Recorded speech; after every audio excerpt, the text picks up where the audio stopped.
The notification pierced through my bedroom darkness at 2 in the morning, dragging me from restless sleep. My phone screen glowed with a message from my parents that would change everything. Caitlin, we need to inform you that Madison has expressed discomfort with your presence at Thanksgiving dinner. We know you spent $650,000 to save our house, but we must respect her wishes. Please make other arrangements. My fingers trembled as I stared at those cold, businesslike words. No gratitude, no acknowledgement of the sacrifice I'd made just 72 hours ago. I typed back a single word that would mark the end of who I used to be. Noted. The memory of that desperate phone call was still fresh when I received their dismissive text.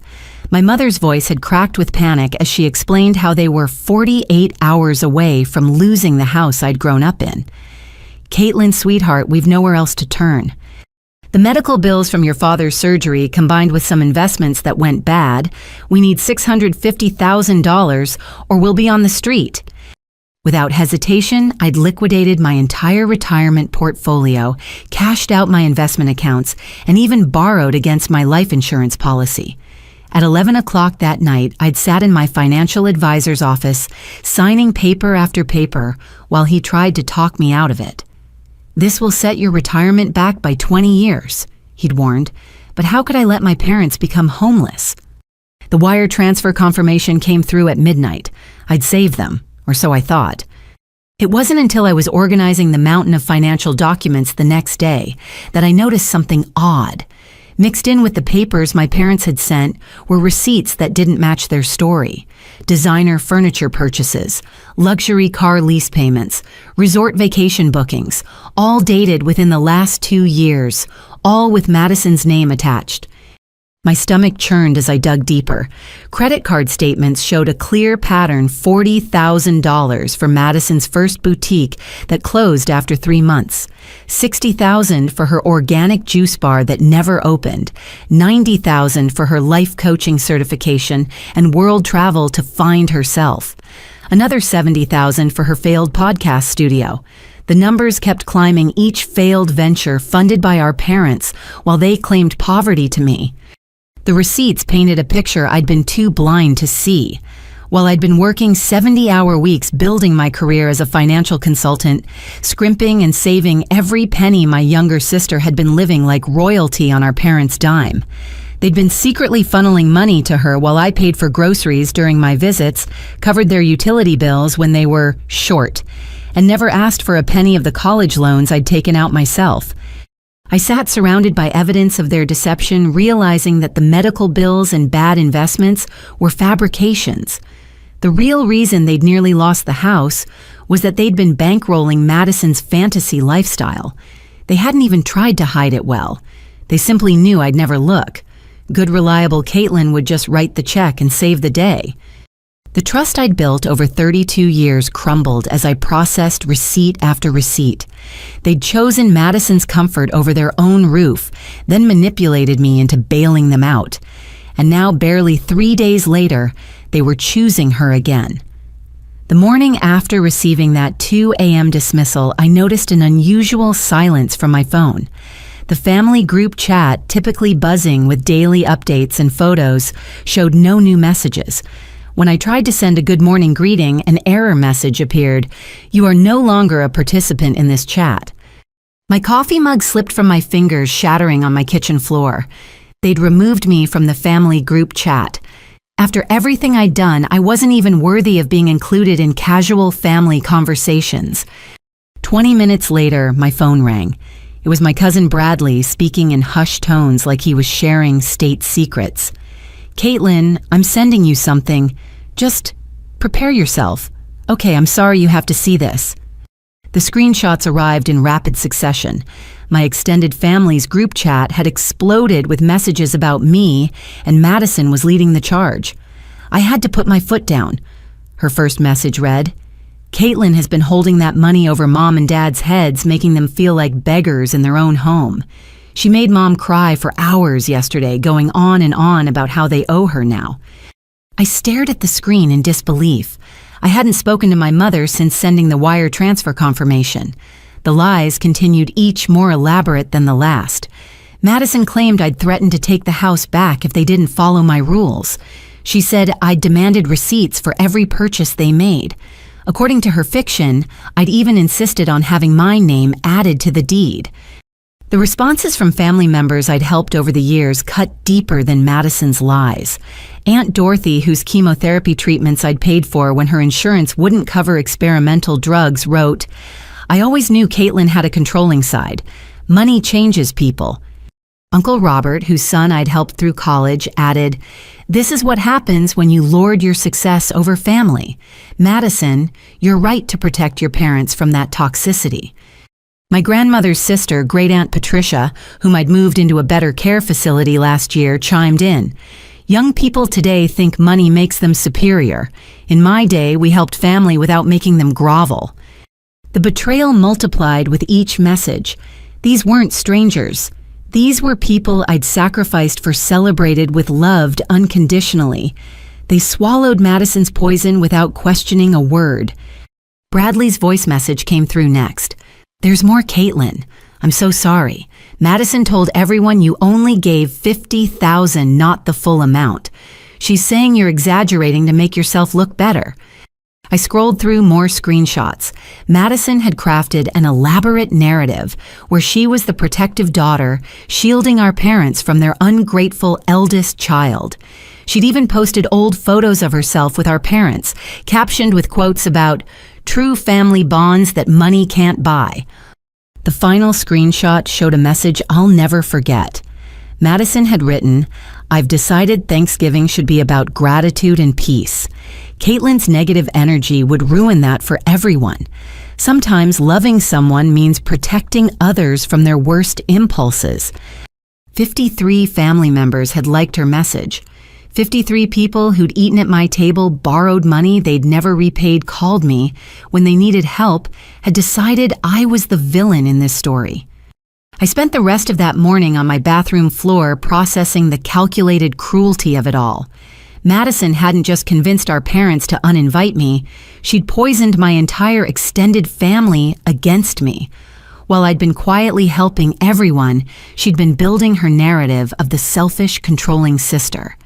And when the time came to strike, she'd executed her plan perfectly. 3 days later, I was leading a crucial client presentation when our conference room door burst open. Madison stood there dressed in a designer suit I had no doubt our parents had purchased her face, twisted in theatrical concern.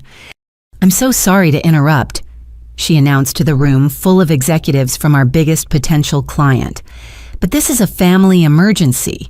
Caitlin, we need to talk about what you're doing to our parents." My boss, Richard Steinberg, looked between us with raised eyebrows. The 5 executives from Morrison Industries shifted uncomfortably in their seats. I'd been working on their account for 6 months, and we were minutes away from signing a $12 million contract. "Madison, this is neither the time nor place," I said, fighting to keep my voice steady. "Please wait in the lobby and we can speak after my meeting."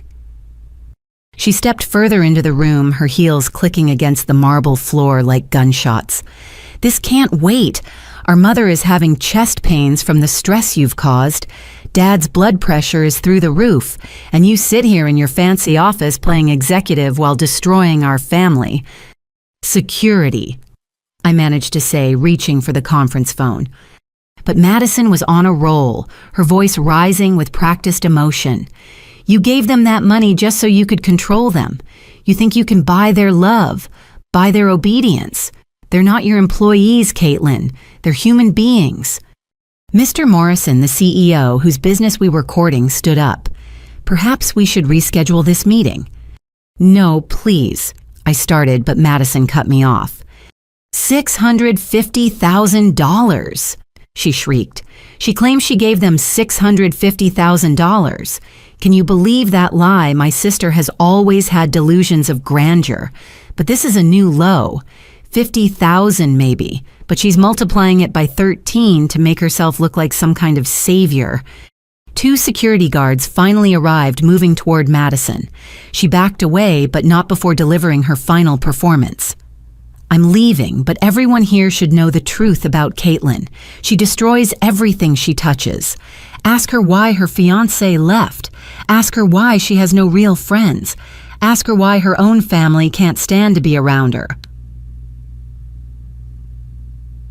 The guards escorted her out as she continued shouting accusations down the hallway. The conference room fell into excruciating silence. I stood there, my carefully prepared presentation forgotten, watching my professional reputation crumble in real time. "I apologize for the disruption," I said quietly. "Shall we continue with the presentation?" Mr. Morrison's expression was sympathetic but firm. "I think we need some time to reconsider this partnership. We'll be in touch." They filed out one by one, avoiding eye contact. 6 months of work gone. Richard remained seated, his fingers steepled under his chin. We sat in silence for a full minute before he spoke. "Caitlin, you're one of my best consultants, but I can't have family drama playing out in our offices. Take the rest of the week off. We'll discuss your future here when you return." I nodded, gathering my materials with shaking hands. As I walked to my office, I could feel eyes on me from every cubicle. The whispers had already started. By the time I reached my desk, my phone was buzzing with notifications. Madison had been live streaming the entire confrontation on Instagram. The video showed me from the worst possible angles, looking cold and corporate, while she appeared passionate and concerned. The comments were already pouring in. "Rich sister can't handle the truth." "Money really does corrupt people." "Team Madison all the way." She tagged our company, ensuring maximum visibility. Within an hour, the video had thousands of views and hundreds of shares.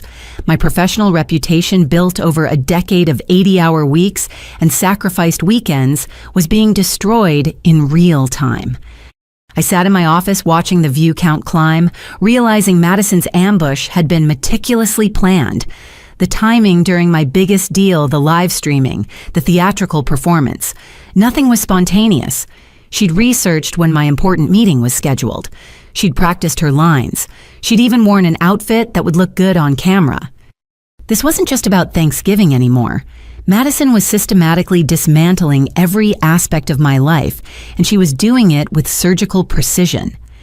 That night, I sat in my home office, surrounded by bankers' boxes, searching for any legal documentation that might help me recover the money I'd given my parents.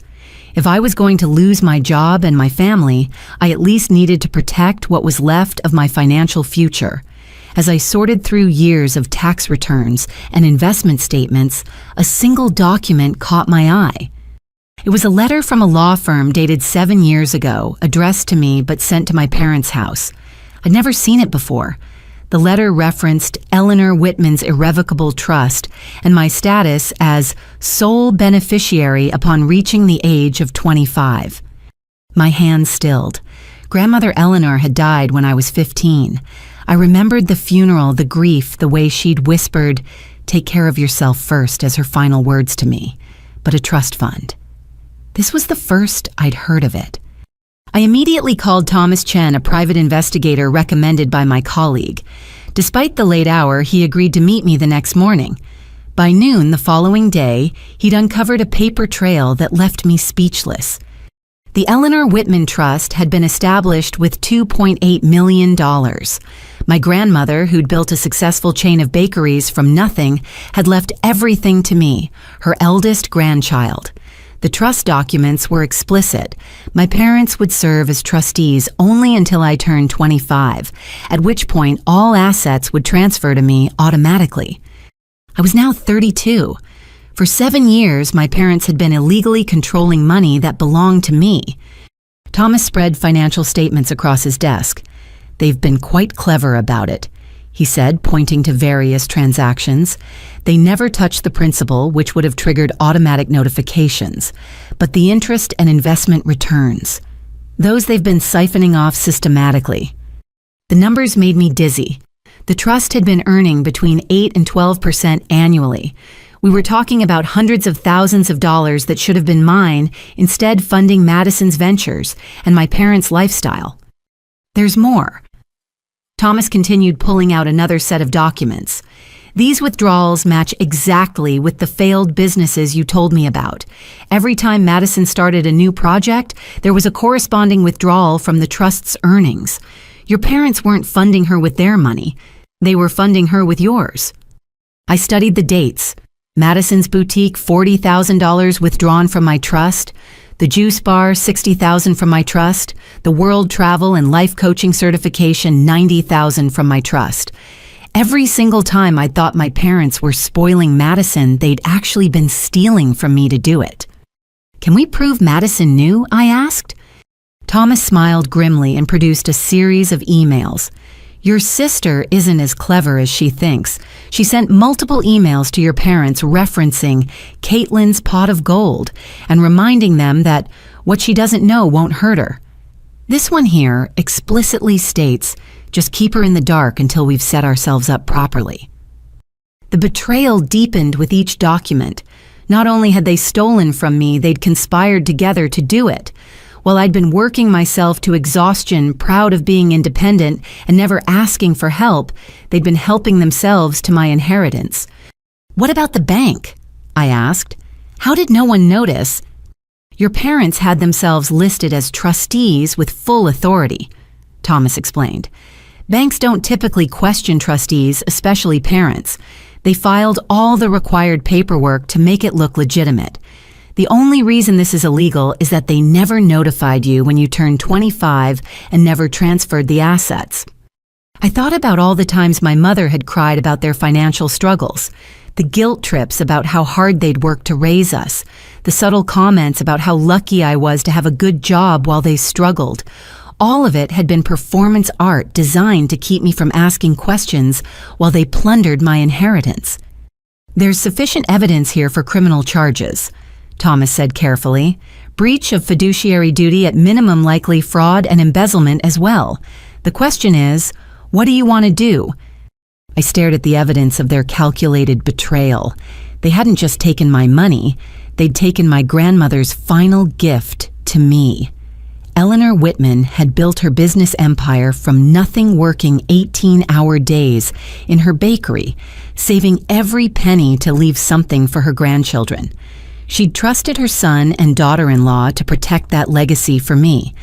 Instead, they'd treated it like their personal piggy bank funding Madison's dreams, while I struggled to pay off student loans they knew I didn't need to carry. Every sacrifice I'd made, every overtime shift I'd worked, every vacation I'd skipped to save money, all of it unnecessary if they'd simply given me what was mine. The cruelest irony, I'd just liquidated my entire retirement to save them from a crisis they'd created by stealing from me in the first place. They'd taken my inheritance, spent it on Madison, nearly lost their house as a result, then manipulated me into bankrupting myself to save them. And now they wouldn't even let me come to Thanksgiving dinner. Thanksgiving morning arrived with an Instagram notification that made my blood run cold. Madison had posted a series of photos from our parents' house, each one carefully curated to twist the knife deeper. The dining room table was set with grandmother Eleanor's china, the pieces I'd been promised since childhood. The kitchen counter displayed all the traditional dishes I usually prepared, but it was the final photo that stopped my heart. Marcus stood beside Madison in our parents' living room, his arm wrapped around her waist, both of them beaming at the camera. My ex-fiancé, the man I'd planned to marry just 8 months ago, was spending Thanksgiving with my family as my sister's new boyfriend. The caption read, "Grateful for new beginnings and authentic love. Sometimes the best things come when you stop trying to control everything and just let life flow." I sank onto my couch phone, trembling in my hands. Marcus and I had been together for 5 years. We'd picked out engagement rings together. We'd put a deposit on a venue. Then suddenly, he'd called off the wedding, claiming he needed to find himself. Now I understood what he'd actually been looking for. My neighbor, Mrs. Chen, knocked on my door an hour later, her face full of concern. "Caitlin, dear, I thought you should know. Your young man is at your parents' house, but he's with your sister. I'm confused." The texts began flooding in from other neighbors who'd seen Marcus's car in the driveway. Each message felt like another betrayal. These people had watched me grow up, had celebrated my engagement, had consoled me through the breakup. Now they were witnessing my humiliation in real time. I called my friend Sarah, trying to keep my voice steady. "Did you know about Marcus and Madison?" Her silence spoke volumes before she finally answered. "I suspected something a few months ago. I saw them having coffee downtown. When I asked Madison about it, she said she was counseling him through your breakup. I wanted to tell you, but I had no proof." The timeline clicked into place with sickening clarity. Marcus had started pulling away right around the time I'd been working overtime on a major project. Madison had suddenly become interested in visiting me at work, something she'd never done before. She'd been scoping out my life, identifying my vulnerabilities, and moving in for the kill. Another Instagram story popped up. This time it was a video of Madison wearing the sapphire ring that had belonged to grandmother Eleanor, the one that was supposed to pass to the eldest granddaughter. She flashed it at the camera while Marcus kissed her cheek. "Some traditions are meant to be broken," Madison's voice sang out. "This ring looks better on a hand that knows how to hold on to love instead of pushing it away with control issues." The comments poured in from family, friends, and relatives. "You two are perfect together." "Madison, you're glowing." "Marcus upgraded for sure." Each comment felt like an endorsement of my erasure from the family. Then came the text from Marcus himself. "Caitlin, I hope you can be happy for us. Madison showed me what real unconditional love looks like. No spreadsheets, no 5-year plans, no constant pressure to be perfect, just acceptance. I'm finally free to be myself." I wanted to scream. The spreadsheets he mocked were budgets I'd created to save for our wedding, since he'd spent his savings on cryptocurrency that crashed. The 5-year plan was something we'd created together during premarital counseling. The pressure to be perfect was me asking him to keep a job for longer than 6 months. Another text followed. "By the way, Madison told me about your trust fund. It's sad that you've been lying to everyone about being self-made. At least now people know the truth about your success." My hands clenched. They'd twisted even this discovery into ammunition against me. Madison was spreading the narrative that I'd known about the trust all along, that I'd been pretending to struggle while sitting on millions. The truth, that they'd stolen from me for 7 years, was conveniently omitted. Mrs. Chen returned an hour later with updates from the neighborhood watch. "Your mother is telling everyone how grateful she is that Madison brought Marcus into the fold. She called him the son she never had. I'm sorry, dear. This must be so painful." The irony wasn't lost on me. My parents had gained a son while losing their daughter, and they seemed perfectly content with the trade. Marcus, who'd contributed nothing but broken promises and empty dreams, was now the golden child by association with Madison. As the day progressed, more photos appeared. Madison in an apron I'd given my mother carving the turkey I'd usually prepare. Marcus pouring wine from the special bottles I'd gifted my parents last Christmas. The two of them slow dancing in the living room where I'd announced my engagement 2 years ago. Every image was perfectly staged to show Madison living the life I was supposed to have. She wasn't just taking my place at the table, she was systematically replacing me in every family role and tradition. The devoted daughter, the one bringing home a partner, the keeper of family heirlooms, the host of gatherings. My phone rang. It was my father. For a moment, hope fluttered that he might be calling to make things right. Instead, his voice was cold and formal. "Caitlin, we need you to stop spreading lies about the trust fund. Marcus told us what you said. It's beneath you to make up stories just because your sister found happiness. We raised you better than this." The line went dead before I could respond. They'd completed the circle. Not only had they stolen from me, not only had they cast me out, but now they were gaslighting me into being the villain of the story. Madison had given them the perfect narrative, the bitter, lying older sister who couldn't handle her younger sibling's happiness. I sat in my empty apartment surrounded by the evidence of their betrayal, while 5 miles away my family celebrated Thanksgiving with my ex-fiancé and the sister who'd orchestrated my downfall. The turkey I'd ordered weeks ago sat untouched in my refrigerator. The pie I'd baked out of habit cooled on my counter. Everything I'd prepared for a celebration I'd been barred from attending.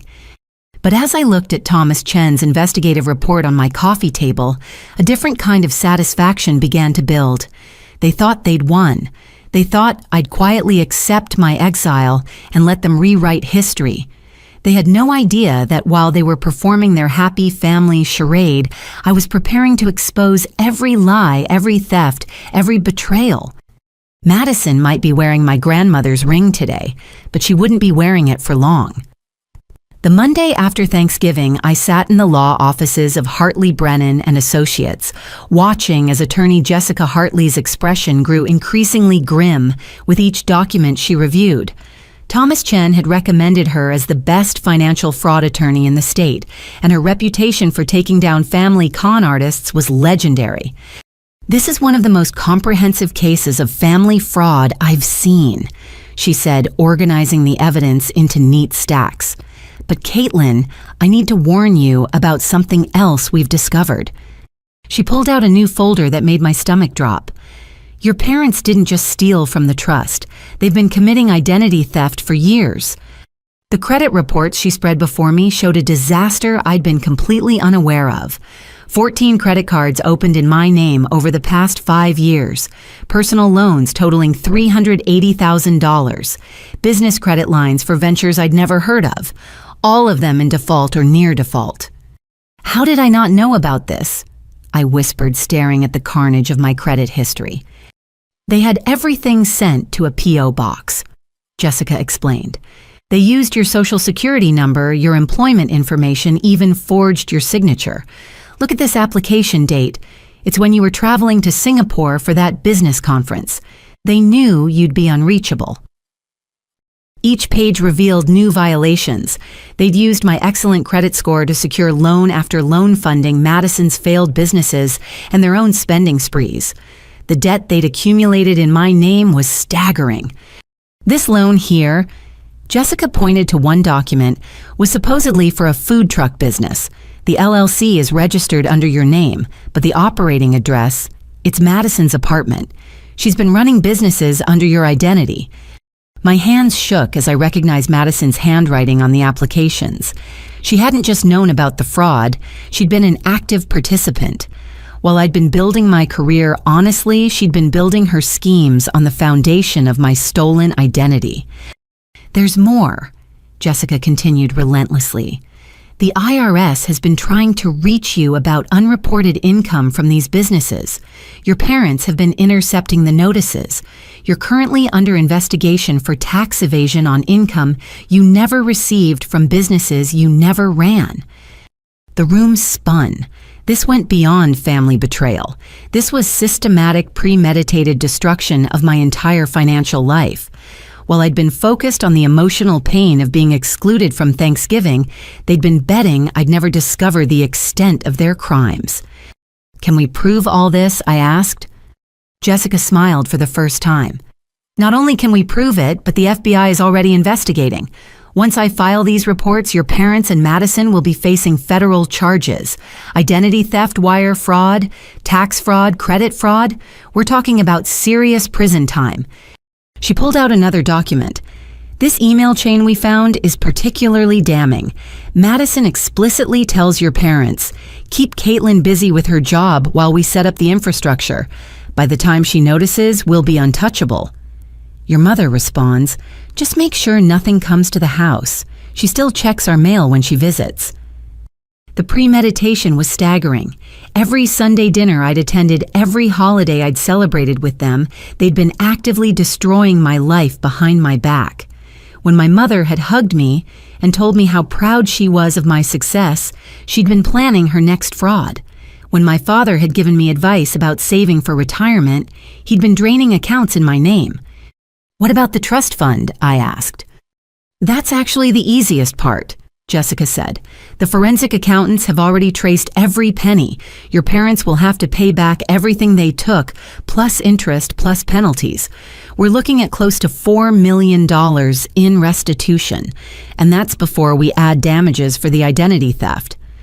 I thought about their house, the one I'd just saved from foreclosure. They don't have that kind of money.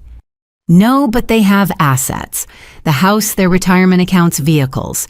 Everything will be liquidated. And Madison. Those failed businesses may not have made money, but she's been living quite well. That luxury apartment, the designer goods, the jewelry, all purchased with stolen funds, all recoverable. Jessica leaned forward. Caitlin, I need to ask you something important. Once we file these charges, there's no going back. Your parents will likely face 5 to 7 years in federal prison. Madison could get up to 10 years as the primary perpetrator of the identity theft. Are you prepared for that? I thought about the text message that had started this revelation, how coldly they'd dismissed me after I'd saved them, how Madison had smiled while stealing my life piece by piece, how they'd welcomed my ex-fiancé into the family while painting me as the villain. File everything, I said firmly. They made their choice when they decided I was worth less than money. Now they can face the consequences. Jessica nodded approvingly. There's one more thing. Given the evidence of premeditation and the likelihood they'll try to flee or hide assets, we're requesting an emergency asset freeze. By tomorrow morning, every account they have access to will be locked down. As I signed the paperwork authorizing the legal assault, I felt something I hadn't expected: relief. For years, I'd carried the weight of being the responsible daughter, the one who fixed everything, who never complained, who gave endlessly. Now I understood why it had never been enough. You can't fill a bucket with no bottom, and my family had been nothing but a void, consuming everything I gave while secretly taking even more. When will they know? I asked. The asset freeze will hit tomorrow. The FBI will serve warrants by end of week. I suggest you prepare for significant backlash. Do you have somewhere safe to stay? I thought about my empty apartment now, understanding why Marcus had really left. He'd seen an easier path with Madison, one paved with stolen money and no accountability. Let them have each other. They deserved the future they'd built on lies and theft. I'll be fine, I said. For the first time in my life, I'm going to be just fine. As I left the law office, my phone buzzed with another Instagram post from Madison. She was showing off a new designer purse captioned, "Some sisters are jealous of success. I'm just grateful for parents who believe in my dreams." I smiled grimly. By tomorrow, those parents would have their accounts frozen. By next week, they'd be in federal custody. And that purse, it would be evidence in a federal fraud case. Madison thought she'd won by taking my place at Thanksgiving dinner. She had no idea she'd actually carved herself a seat at a very different kind of table, the defendant's chair in federal court. 2 days after filing the federal charges, I received a call from a number I didn't recognize. The voice on the other end was deep, steady, and hauntingly familiar. "Caitlin, it's Jason, my brother." I hadn't heard from him in 14 years, not since he'd packed a single duffel bag and disappeared on his 18th birthday, leaving only a note that said, "I can't do this anymore." My parents had painted him as ungrateful, unstable, a failure who couldn't handle family responsibilities. Madison had been too young to remember him clearly, but I'd never forgotten the brother who'd taught me to ride a bike and defended me from schoolyard bullies. "Jason," my voice cracked. Where have you been?" "I've been watching Caitlin. I saw Madison's live stream from your office. I've been waiting for you to finally see what I saw 14 years ago." We arranged to meet at a coffee shop downtown. I barely recognized the man who walked in. The skinny teenager had become a successful-looking professional in a well-tailored suit. His face was older, harder, but his eyes still held the kindness I remembered. "You look good," I said inadequately. "So do you, considering what they're putting you through." He sat down, placing a thick folder on the table between us. "I've been waiting for this moment for years, waiting for you to be ready to hear the truth." "What truth, Jason? Why did you leave?" His jaw tightened. "Because I discovered what they were doing to Uncle Carl." Uncle Carl, our mother's brother who died by suicide when I was 20. The family tragedy no one discussed. My hands went cold. "Uncle Carl didn't just have financial problems," Jason continued. "Our parents systematically destroyed him. I found the paperwork when I was 17. They'd done the same thing to him that they're doing to you now. Identity theft, fraudulent loans, gaslighting when he tried to confront them. They drove him to bankruptcy and madness. I stared at the documents Jason spread before me.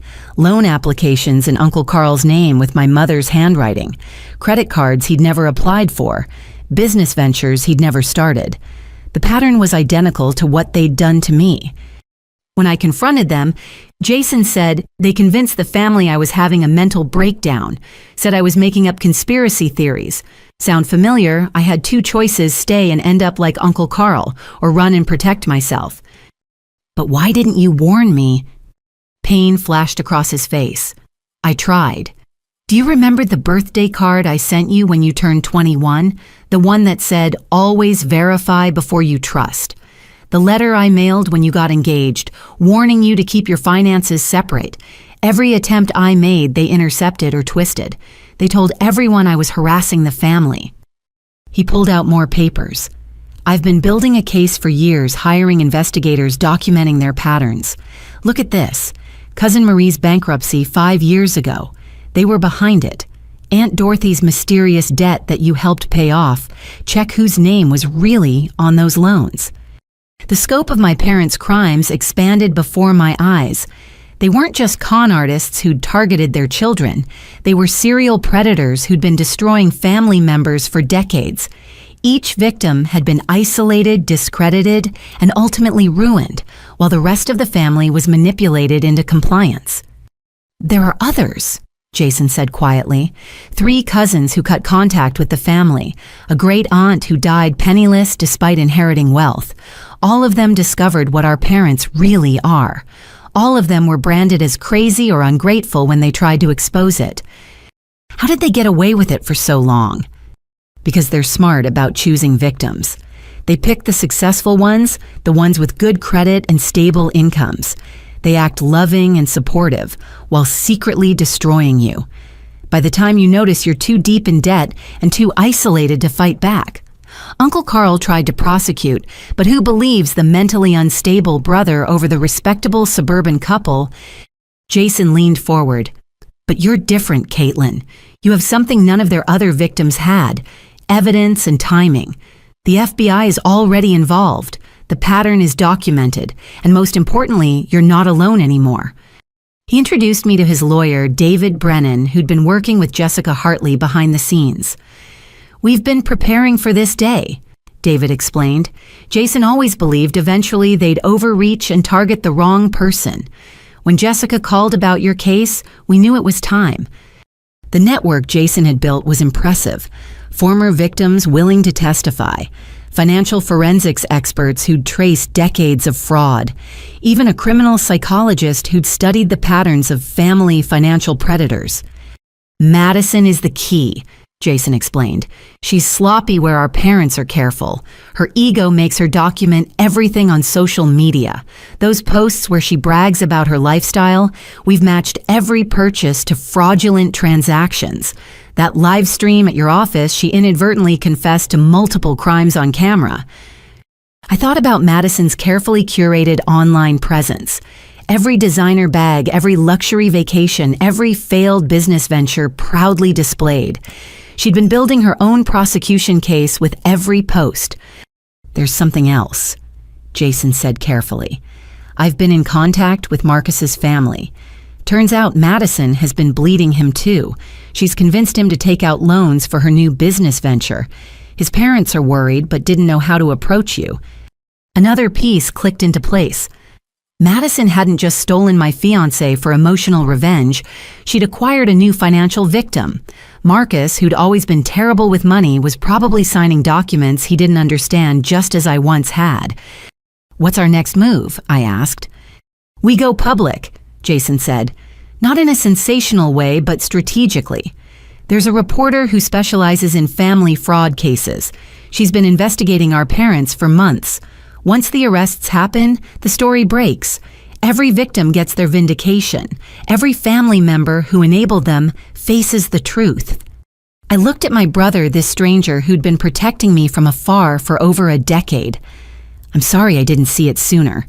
I'm sorry you had to face this alone. You weren't ready then, he said simply. You needed to become who you are now.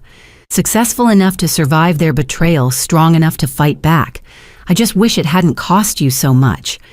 As we prepared to leave, Jason pulled out one last document. "There's a victim fund being established. Once the assets are recovered and liquidated, every person they defrauded will be compensated. Uncle Carl's daughter will finally get her father's inheritance. Cousin Marie can rebuild, and you'll get back everything they stole plus damages." "It's not about the money anymore," I said. "No," Jason agreed. "It's about justice and making sure they never do this to anyone again." That night, I sat with Jason in my apartment sharing stories of the years we'd lost. He told me about building his tech company from nothing, about the family he'd created with his wife and 2 children I'd never met. I told him about my career, my dreams, the life I'd built despite our parents' sabotage. "Do you regret leaving?" I asked. "I regret leaving you," he said. "But staying would have killed me just like it killed Uncle Carl. Sometimes the only way to love yourself is to walk away from people who claim to love you while destroying you." As he prepared to leave, promising to return the next day with more evidence, I realized something profound. Madison had thought she was isolating me by turning the family against me. Instead, she'd freed me to find my true family. The brother who'd been guarding me from the shadows, the professionals who'd believed my story, the friends who'd stood by me despite the lies. The family I'd lost at Thanksgiving was nothing compared to the alliance I was building now. And unlike my parents' foundation of lies, ours was built on truth, justice, and the kind of loyalty that doesn't require payment. While I'd been building my legal case and reuniting with Jason, my former family had been celebrating their perceived victory. What they didn't know was that my friend Sarah had attended their Thanksgiving dinner as a +1 of their neighbor strategically positioned to gather intelligence. The day after my meeting with Jason, she showed up at my apartment with a flash drive and an expression of disgusted fury. "You need to see this," she said, plugging the drive into my laptop. "I recorded everything on my phone. They had no idea I was your friend. Your parents never paid attention to your life enough to recognize me." The video started innocuously enough. The dining room table laden with food, family members chatting, Madison playing hostess in an apron embroidered with "Blessed and Grateful," an anniversary gift I'd given our mother 5 years ago. But as the meal progressed, the conversation turned to me and the mask slipped completely off. Madison, slightly drunk on wine, was holding court at the head of the table. "You should have seen Caitlin's face when security dragged me out." She laughed, gesturing dramatically, like she'd seen a ghost, all those executives watching their perfect consultant fall apart. "I bet she's never getting that promotion now." The family members laughed along, each adding their own cruel observation. Aunt Dorothy chimed in. "She always thought she was better than everyone with that fancy job. About time someone took her down a peg." My mother nodded approvingly. "We did her a favor, really. All that money was making her impossible. Now maybe she'll learn some humility." "The best part," Madison continued refilling her glass, "is that she actually believes she gave us $650,000. Mom, tell them how much it really was." My mother smirked. "70,000. The rest came from other sources. But let her think she's some kind of savior. It keeps her from asking questions." Sarah's camera caught my father's uncomfortable shift, but he said nothing to correct the lie.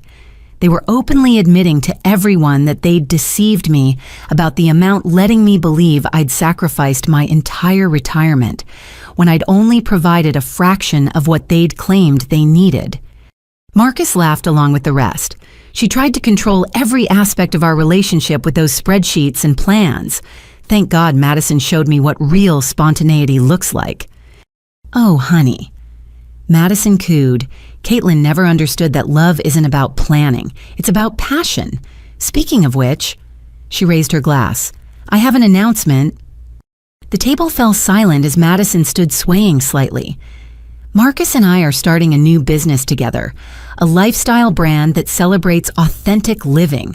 No corporate nonsense, no spreadsheets, just pure entrepreneurial spirit." The family applauded while my stomach turned. Another business venture, another victim, another scheme. But then Madison said something that changed everything. And the best part, we already have our seed funding secured. Amazing what you can accomplish when you have the right resources. She winked at my parents, who smiled knowingly. Tell them about the plan, my mother encouraged. Madison's eyes gleamed with malice. Well, once Caitlin realizes she's lost everything, her family, her fiancé, probably her job, she'll be vulnerable, desperate. That's when we offer to help her, bring her back into the fold, but on our terms. Get her to sign a few documents for her own good, maybe give her power of attorney to help manage her obvious mental health crisis. She'll need looking after, my father added, finally speaking. After all, someone who gives away their entire savings clearly isn't mentally stable. We'll be doing her a favor by taking control of her finances. The table murmured agreement while Sarah's camera captured every word. They weren't satisfied with what they'd already stolen. They were planning to take everything I had left by having me declared mentally incompetent. But what if she fights back? Uncle Robert asked. Madison laughed. With what I've destroyed her reputation at work, the family thinks she's a controlling monster. Marcus will testify about her instability.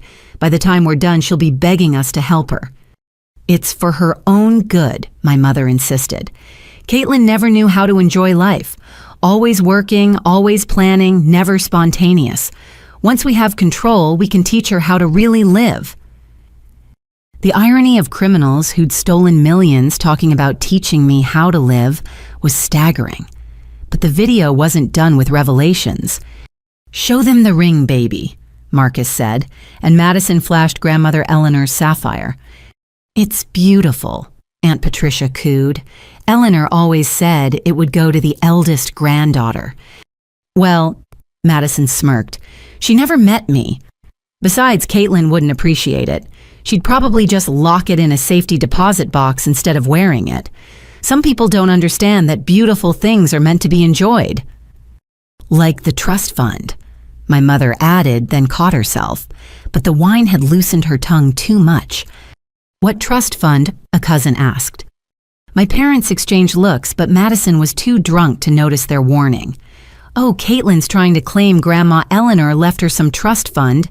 Complete fantasy, of course. She's making up stories to make us look bad, as if we'd ever keep something like that from her.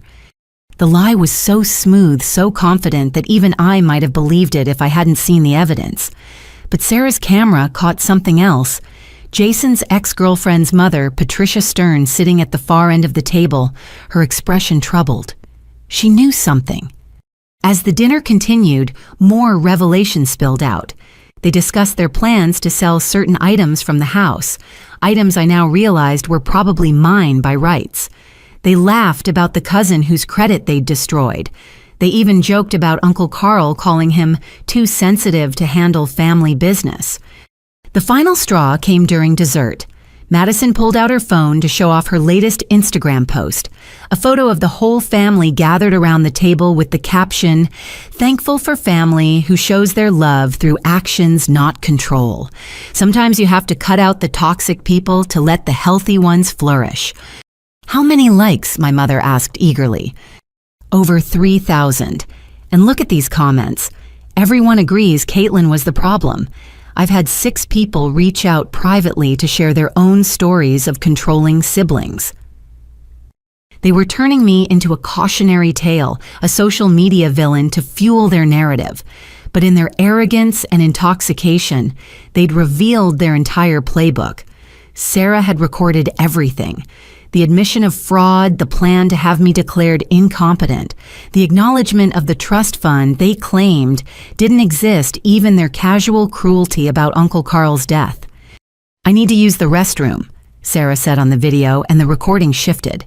She'd found my father's study and quickly filmed visible documents on his desk, bank statements, legal papers, correspondence with lawyers. One envelope caught her attention. Caitlin Whitman conservatorship proceedings. They'd already started the legal process to gain control of my life. The video ended with Sarah returning to the dining room in time to hear Madison's final toast. To family, the ones who matter anyway, And to Caitlin, may she find the help she clearly needs, preferably far away from us. The room erupted in laughter and clinking glasses. I sat in stunned silence after the video ended. Sarah squeezed my hand. I'm so sorry you had to see that, but you needed to know what you're really dealing with. They're monsters, I whispered.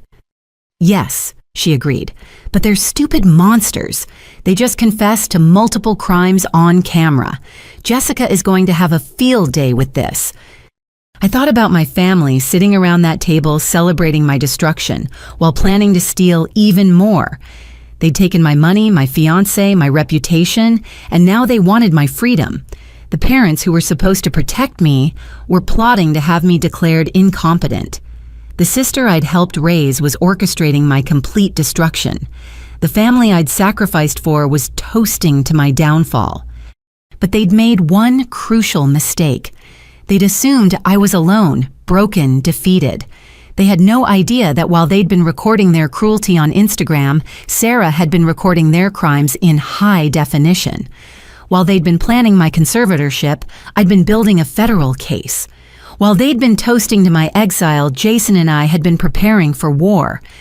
Send the video to Jessica and Jason. I said, my voice steady now. And Sarah, thank you. You risked a lot going there. That's what real family does, she said simply. We show up. As she left, I realized the truth in her words. My blood family had shown me who they really were that Thanksgiving. But my chosen family, Sarah, Jason, even Jessica and Thomas, had shown me something far more powerful, that love isn't about DNA or obligation. It's about choosing to stand by someone when standing by them costs you something. Madison thought she'd won by stealing my seat at the Thanksgiving table. She had no idea she'd actually given me the greatest gift possible, freedom from the delusion that they'd ever really loved me at all. The following week brought an unexpected turn when Richard Steinberg called me into his office. I'd been dreading this meeting since Madison's public spectacle, certain it would end with my termination. Instead, Richard gestured for me to sit and pulled out a folder that made my pulse quicken. Caitlin, I need to discuss something with you. After your sister's performance, I had our security team do some digging. What they found is quite interesting. He spread out several documents across his mahogany desk. My heart nearly stopped when I recognized them. Employment applications, background check forms, reference letters, all bearing Madison's name and all claiming credentials she didn't possess. Your sister applied to our firm 6 months ago, Richard continued. She listed you as a reference without your knowledge, claimed to have an MBA from Wharton, and provided falsified employment history with 3 Fortune 500 companies. Our HR flagged it immediately as fraudulent. I stared at the papers, seeing Madison's elaborate lies spelled out in black and white. She'd claimed to be a senior financial analyst at companies that had never heard of her. The recommendation letters were forgeries. Even her undergraduate degree was fabricated. She dropped out of community college after 1 semester. And there's more, Richard said, pulling out another set of documents. She's applied to 12 other firms in the city using similar false credentials.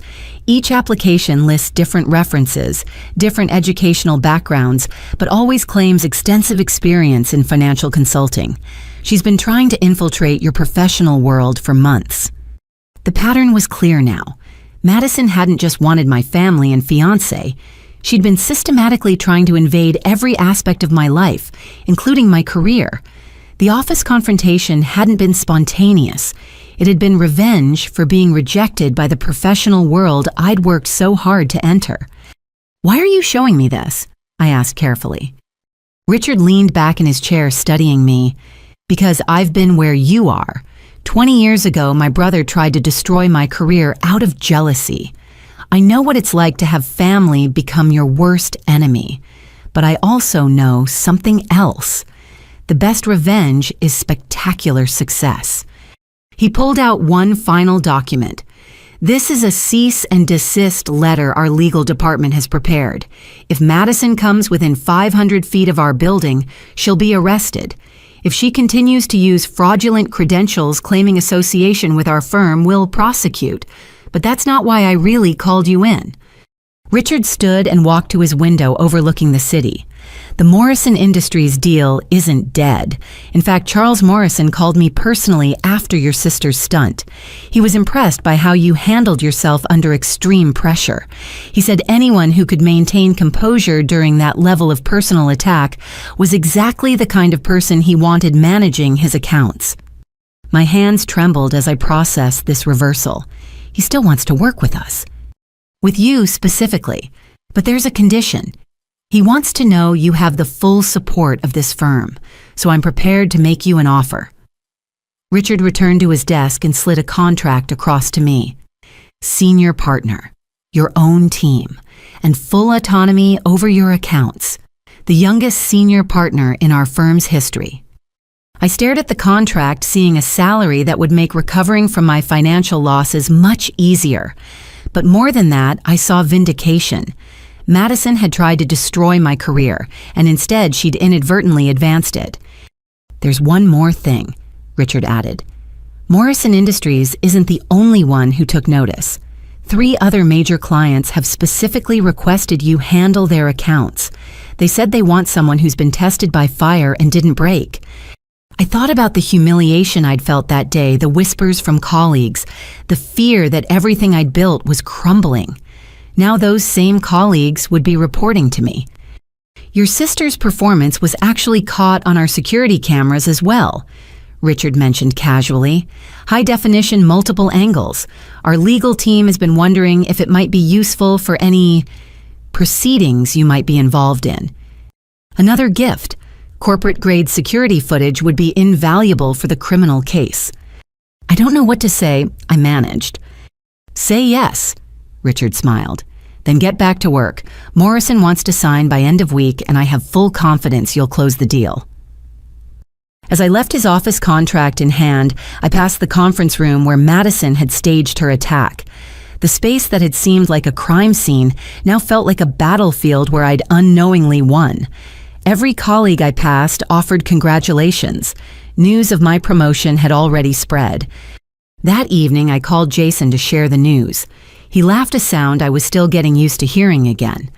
She handed you the perfect lawsuit for defamation and career interference.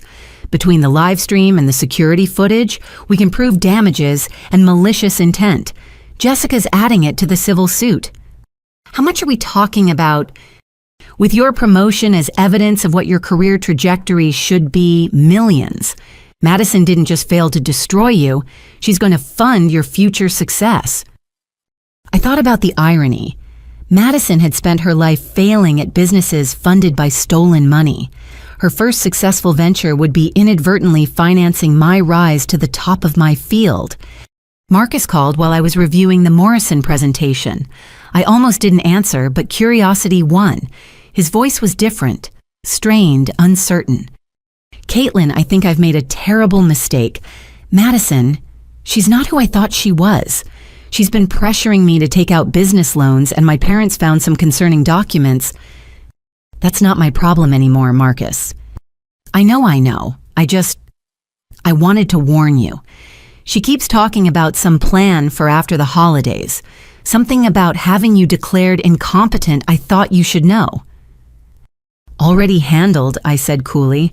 And Marcus, you might want to check your credit report and maybe hire a lawyer. The silence on his end stretched before he whispered, "What have I done?" You traded a partner who tried to protect your financial future for one who's actively destroying it. Good luck with that spontaneity you wanted so much. I hung up without waiting for a response. Marcus had chosen his path, and now he could walk it alone. The next morning brought more good news. 3 of Madison's fraud victims had come forward after seeing her live stream go viral. They recognized their con artist and were eager to cooperate with authorities. Each had documentation of her schemes, adding to our ever-growing pile of evidence. Patricia Stern, who'd looked troubled at Thanksgiving dinner, reached out through Jason. She'd been suspicious of my parents for years and had quietly documented inconsistencies in their stories. Her records included photos of documents she'd seen in their home, including references to my trust fund dating back years. By week's end, I'd closed the Morrison deal and 2 others. My new team was in place. My office had been upgraded to a corner suite, and my professional reputation had not only recovered, but soared. The woman who'd walked into work the Monday after Thanksgiving, broken and humiliated, was gone. In her place stood someone harder, smarter, and infinitely more powerful. Madison had wanted to prove she was better than me. Instead, she'd proven that sometimes your enemies do you the greatest favor by forcing you to discover your own strength. She'd aimed to destroy my career and accidentally launched it into the stratosphere. But the best part, she had no idea what was coming. While Madison was posting inspirational quotes about authenticity and new beginnings, federal agents were preparing warrants. While she was planning her lifestyle brand with my ex-fiancé, asset freezes were being processed. While she was wearing my grandmother's ring and sleeping in sheets bought with stolen money, the walls were closing in. Richard had been right. The best revenge wasn't anger or retaliation. It was spectacular success achieved while your enemies were still celebrating their imaginary victory. 2 weeks after my promotion, the arrests happened. Federal agents descended on my parents' house at 6 a.m, serving warrants for fraud, identity theft, embezzlement, and conspiracy. A neighbor caught the whole thing on their doorbell camera. My mother in her bathrobe screaming about persecution, my father silent and gray-faced as they were led away in handcuffs. Madison's arrest at her luxury apartment was even more dramatic. She'd attempted to flee through the back entrance but was caught in the parking garage. The designer bags she'd tried to take with her were seized as evidence, each one purchased with stolen funds. By noon, the story had broken across local news. Reporter Dana Chen, who'd been investigating financial fraud for years, had the exclusive. She'd worked with Jason for months, gathering evidence and interviewing victims.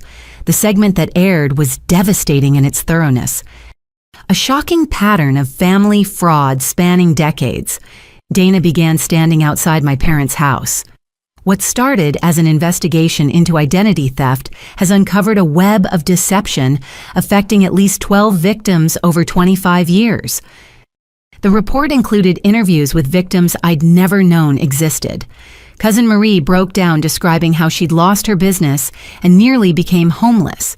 An elderly great-aunt revealed she'd been bilked out of her entire savings. Most devastating was the interview with Uncle Carl's daughter, Emma, who spoke publicly for the first time about her father's death. He tried to tell people what was happening. Emma said, tears streaming, but they were so good at making him look unstable. By the time anyone believed him, it was too late. He left me a letter explaining everything, but I was too young and scared to act on it then. The news showed Madison's Instagram posts side by side with bank records showing the fraudulent transactions that funded each purchase. Her carefully curated lifestyle was exposed as a criminal enterprise built on family betrayal. Then came the corporate fraud revelations. 3 business owners came forward describing how Madison had conned them with fake credentials and promises of connections through her successful consultant sister. The total damages were staggering. But the most damaging revelation came from an unexpected source. Marcus's mother, Elizabeth Morrison, gave an exclusive interview. I hadn't known Marcus's family owned Morrison Industries. He'd always claimed to be estranged from them due to their obsession with money. My son has always been vulnerable to manipulation, Elizabeth said carefully. When he met Madison at what we now know was a calculated encounter, she immediately began isolating him from family and friends who might warn him. She's currently pressuring him to take out significant loans for another fraudulent business venture. The reporter pressed for details about Madison's methods. Elizabeth's response was chilling. She studies her targets. She knew my son had been engaged to Caitlin, so she researched everything about their relationship. She presented herself as everything Caitlin wasn't. Spontaneous, carefree, non-judgmental about his financial irresponsibility. It was a carefully crafted persona designed to exploit his weaknesses. The interview cut to security footage from Marcus's apartment building, showing Madison going through his mail photographing documents and even accessing his laptop while he slept. His family had hired private investigators when they became suspicious, and the evidence was damning. Dana Chen returned on screen with breaking news. We've just received word that Madison Whitman has been denied bail due to flight risk. Prosecutors say she had tickets booked under an alias and was attempting to transfer funds offshore when arrested. The community response was immediate and harsh. The church my parents had attended for 30 years released a statement distancing themselves and revealing that funds raised for a mission trip had mysteriously disappeared. Their country club revoked their membership after discovering years of unpaid dues covered by bad checks. Neighbors who defended them were calling reporters with their own suspicious stories. Sarah called me as I watched the coverage from my office. "Check Madison's Instagram," she said. Madison's account had exploded with comments from victims and supporters of victims. Every post where she'd flaunted stolen goods was flooded with angry responses. Someone had created a spreadsheet tracking each purchase to its fraudulent funding source. The lifestyle brand announcement with Marcus had thousands of comments warning him to run. But the most satisfying moment came when Dana Chen interviewed me outside the courthouse. I'd prepared carefully with Jessica, knowing this moment would define public perception. "Caitlin, your family has painted you as controlling and vindictive. How do you respond?" I looked directly into the camera, thinking of every victim who'd been silenced and discredited. For years, I believed love meant giving everything without question. I thought family meant accepting behavior that I'd never tolerate from strangers. What I've learned is that when someone shows you who they really are, believe them the first time. And when family becomes your enemy, you have the right to protect yourself. What would you say to other victims of family financial fraud? You're not crazy. You're not ungrateful. You're not alone. Document everything, seek legal help, and remember, blood doesn't give anyone the right to destroy your life. The interview went viral within hours. Messages flooded in from people sharing their own stories of family betrayal. A hashtag began trending, "Family Fraud Survivor."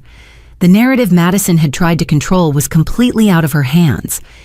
That evening, Jason and I met with the other victims at a restaurant downtown. For the first time, Uncle Carl's daughter, Emma, could speak freely about her father. Cousin Marie shared her recovery journey. Others told stories that made my experience seem mild by comparison. "They always use the same playbook," Patricia Stern observed. She'd compiled years of observations into a pattern. Isolate the victim, discredit them to other family members, create financial chaos while maintaining a respectable facade, then gaslight anyone who asks questions. The worst part, Marie added, was how they made me doubt myself. I spent years thinking I was the failure, that I was bad with money, that I deserved what happened. We sat around that table, a dozen victims spanning 3 generations, and found strength in shared truth. The family that had rejected us for refusing to be victims had inadvertently created a stronger bond between us than blood ever could. As we prepared to leave, Emma raised her glass. "To Uncle Carl, he tried to warn us all. Tonight he's finally vindicated." We toasted to a man whose death had been dismissed as weakness, but who'd actually been the first to fight back. His daughter's testimony would be crucial in the trial, finally giving voice to the victim they'd silenced permanently. The next morning brought more revelations. A forensic accountant being interviewed on a financial crimes podcast had analyzed the public evidence. This is one of the most sophisticated family fraud operations I've seen. The fact that they operated for decades shows how powerful family loyalty can be in silencing victims. It often takes an outside force, like federal investigation, to break these patterns. The host asked about recovery for victims. Financial recovery is possible through criminal restitution and civil suits, but the emotional recovery is often harder. These victims have to rebuild their entire understanding of family. I turned off the podcast as my assistant knocked. Morrison Industries had sent a gift basket with a note from Charles Morrison. "Integrity under pressure is rare. We're lucky to have you on our team." But the day's biggest surprise came when Jessica called with news. Madison broke. She's trying to make a deal. She wants to testify against your parents in exchange for a lighter sentence. The irony was perfect. The family who'd operated on blind loyalty was turning on each other the moment consequences arrived. Madison was abandoning the parents who'd enabled her crimes just as they'd abandoned me after taking my money. "What's she offering?" I asked.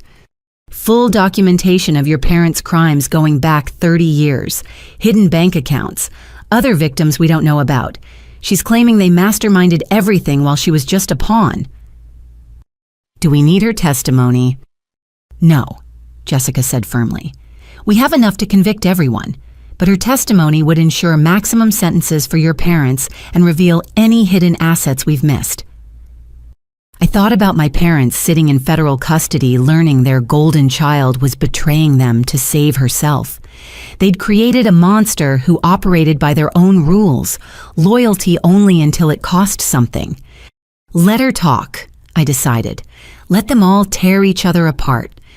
That night, alone in my apartment, I reflected on the journey from that 2 a.m. text to this moment of public vindication. The family who'd cast me out for setting boundaries was now exposed as a criminal enterprise. The sister who'd stolen my seat at Thanksgiving was preparing to testify against the parents who'd enabled her. The relatives who'd believed their lies were reaching out with apologies I didn't need or want. But most importantly, the truth was finally free. Every victim had been heard. Every lie had been exposed. Every stolen dollar was being traced and would be returned with interest.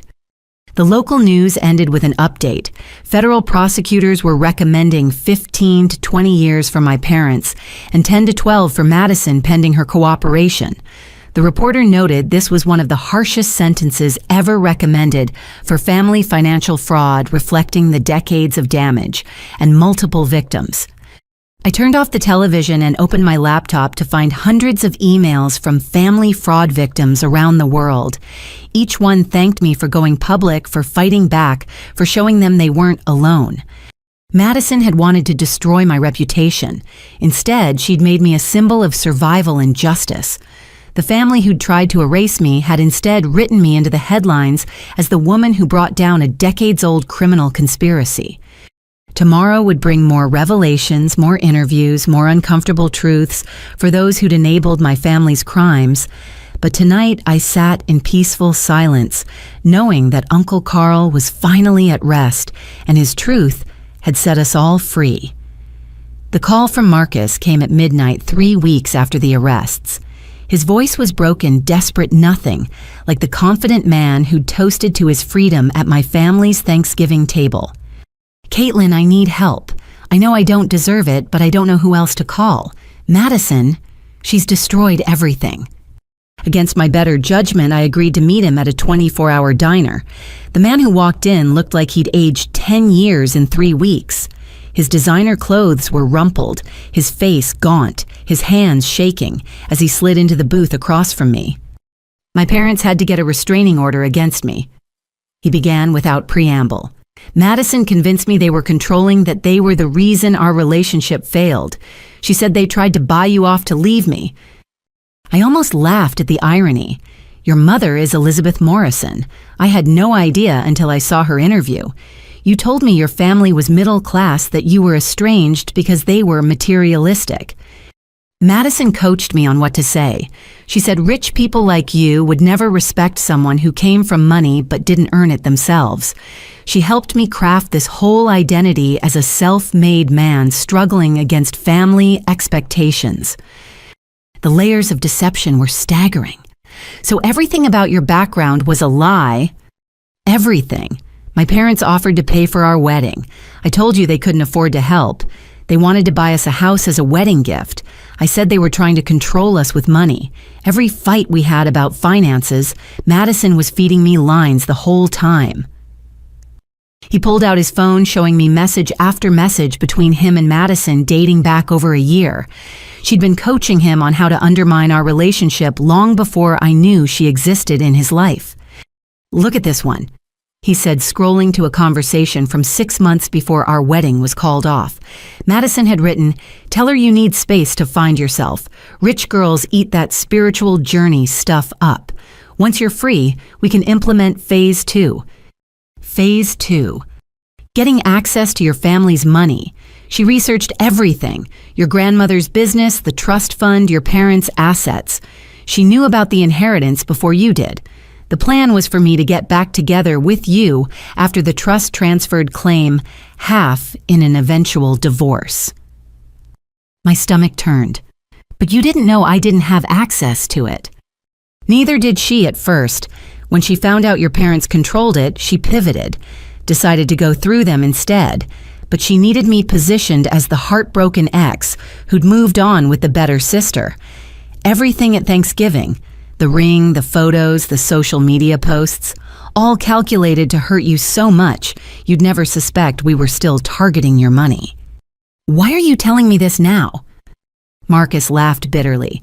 Because she's setting me up to take the fall. My signature is on loan documents I never signed. Business partnerships I never agreed to. She's been using my family's name to run scams. When the feds came calling, guess whose door they knocked on? He showed me documents that made my blood run cold. Madison had forged his signature on loan applications totaling over $2 million. She'd used his family connections to approach investors with fraudulent opportunities. Every document positioned him as the mastermind while she appeared to be just the supportive girlfriend. She's claiming I manipulated her, Marcus continued, that I used my business knowledge to trick her into fronting these schemes. She's got emails from my account I never sent, documents on my computer I never created. She had complete access to everything. Your parents believe you. Now they do.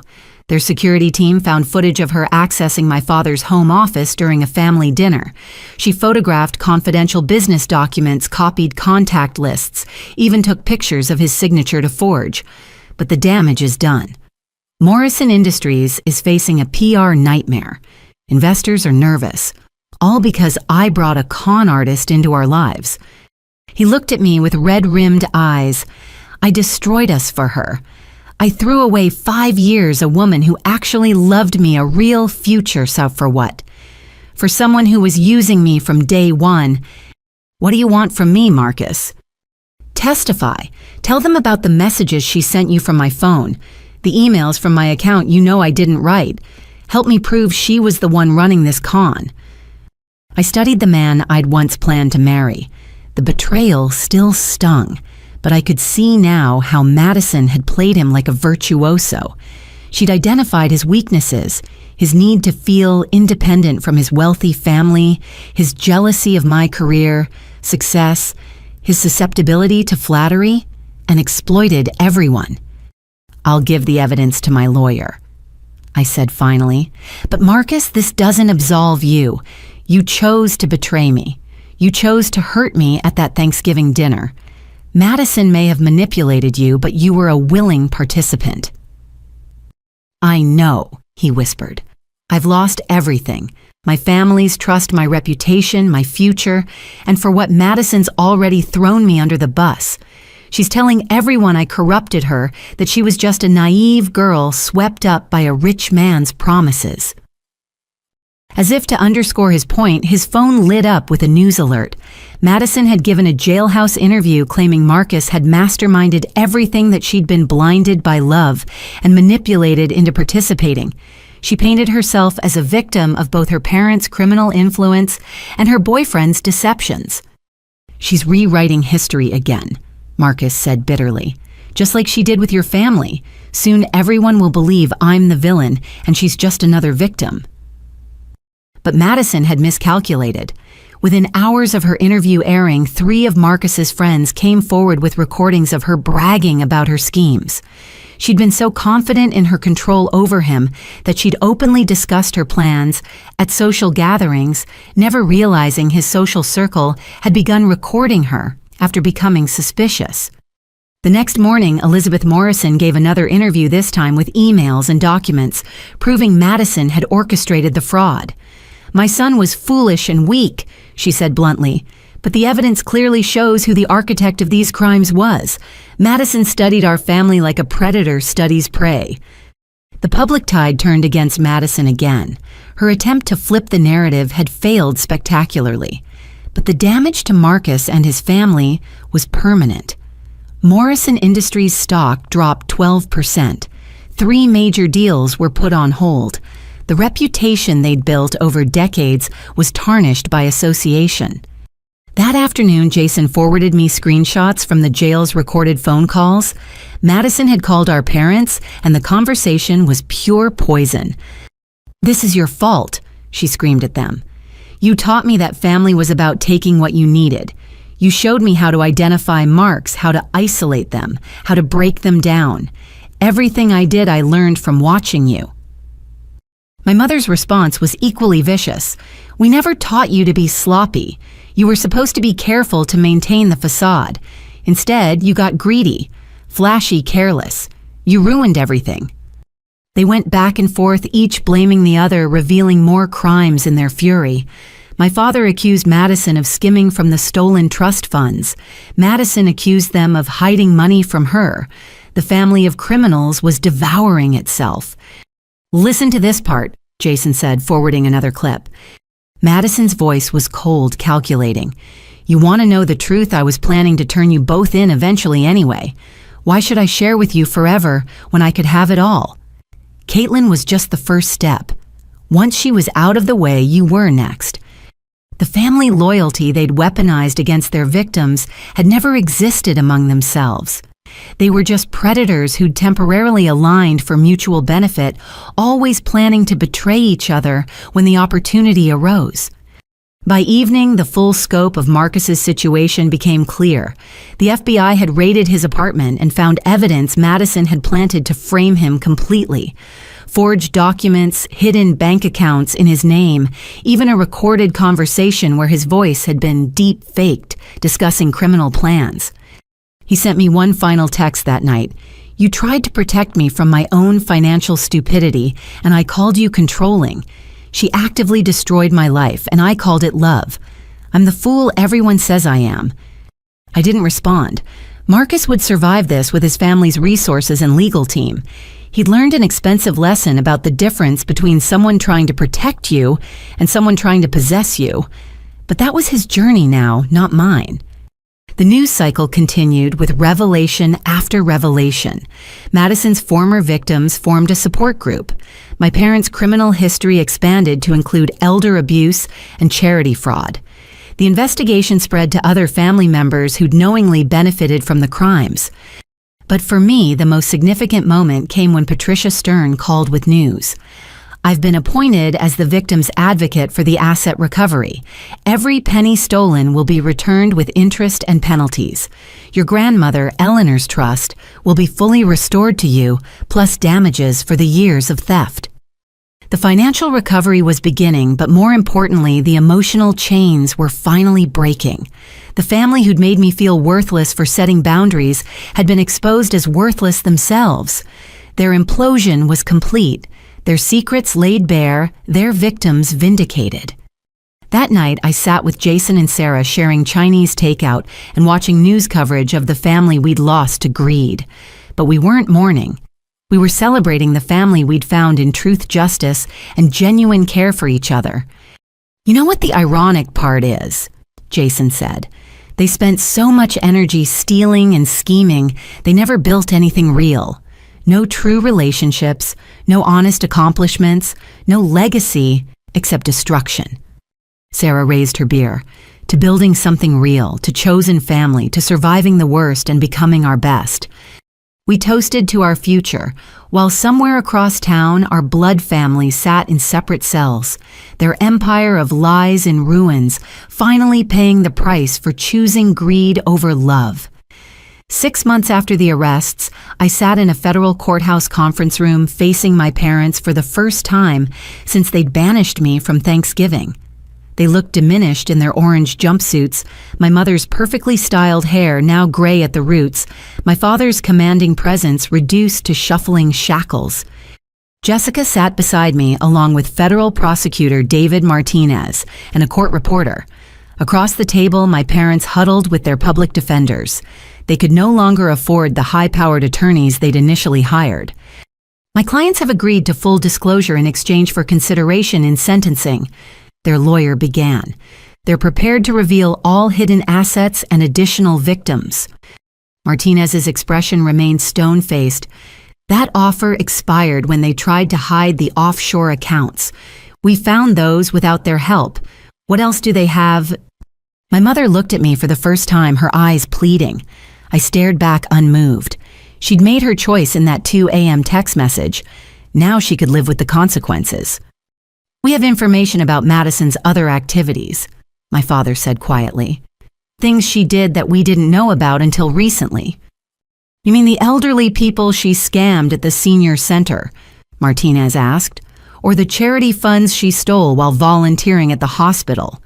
We have those victims already. My parents exchanged panicked looks. Their leverage was evaporating. There were more family members involved, my mother blurted out. My sister Helen, she helped us with the identity theft. She works at a bank, had access to systems. And there it was. To save themselves, they were turning on everyone. The family that had closed ranks against me was now fracturing completely each member, trying to minimize their own punishment by revealing others' crimes. We'll need full documentation, Martinez said, and your testimony at her trial. You want us to testify against family? My father asked, as if the irony wasn't thick enough to choke on. You had no problem destroying your own daughter, Jessica said coolly. Why should your sister be different? The negotiations continued for hours. Each revelation painted a darker picture of the criminal network my family had operated. Aunt Helen had indeed helped them open fraudulent accounts. 2 cousins had knowingly received stolen funds. Even my parents' elderly neighbor had been recruited to cash checks. But the most shocking revelation came when my mother, desperate to reduce her sentence, revealed the truth about Uncle Carl. He was going to expose us, she said flatly. We didn't mean for it to go so far. We just wanted to discredit him, make him look unstable so no one would believe his accusations. But the pressure, it broke him. The room went silent. Even the court reporter paused. Are you admitting to driving Carl to suicide? Martinez asked carefully. We isolated him systematically. My father added, perhaps realizing they'd already crossed a line. Turned his wife against him, his children, his friends, made him question his own sanity, convinced everyone he was paranoid. By the time he realized no one would ever believe him, I thought of Emma Carl's daughter finally understanding the full weight of what had been done to her father. My parents hadn't just stolen from him. They'd orchestrated a psychological torture campaign that ended in his death. We need a break, Jessica said, seeing my face. Outside the conference room, I struggled to breathe. They killed him. They actually killed him. And they just confessed to it, Jessica said grimly. This changes everything. We're no longer just talking about financial crimes. This could be manslaughter, possibly even murder charges. When we returned, Martinez had consulted with his superiors. Based on your admission regarding Carl Whitman's death, we're expanding the investigation. Your cooperation regarding financial crimes won't protect you from those charges. My parents' lawyers requested a private conference. When they returned, their clients looked broken. What do you want? My mother asked me directly, ignoring her lawyer's attempt to silence her. You've won. We're going to prison. Madison's going to prison. You've got your money back. What more do you want? I want the truth, I said. All of it. Every victim, every crime, every lie. I want you to acknowledge what you did to Uncle Carl, to me, to everyone you hurt, and I want you to do it publicly. Public admission means longer sentences, their lawyer warned. Or we can go to trial, Jessica offered. Let a jury hear everything.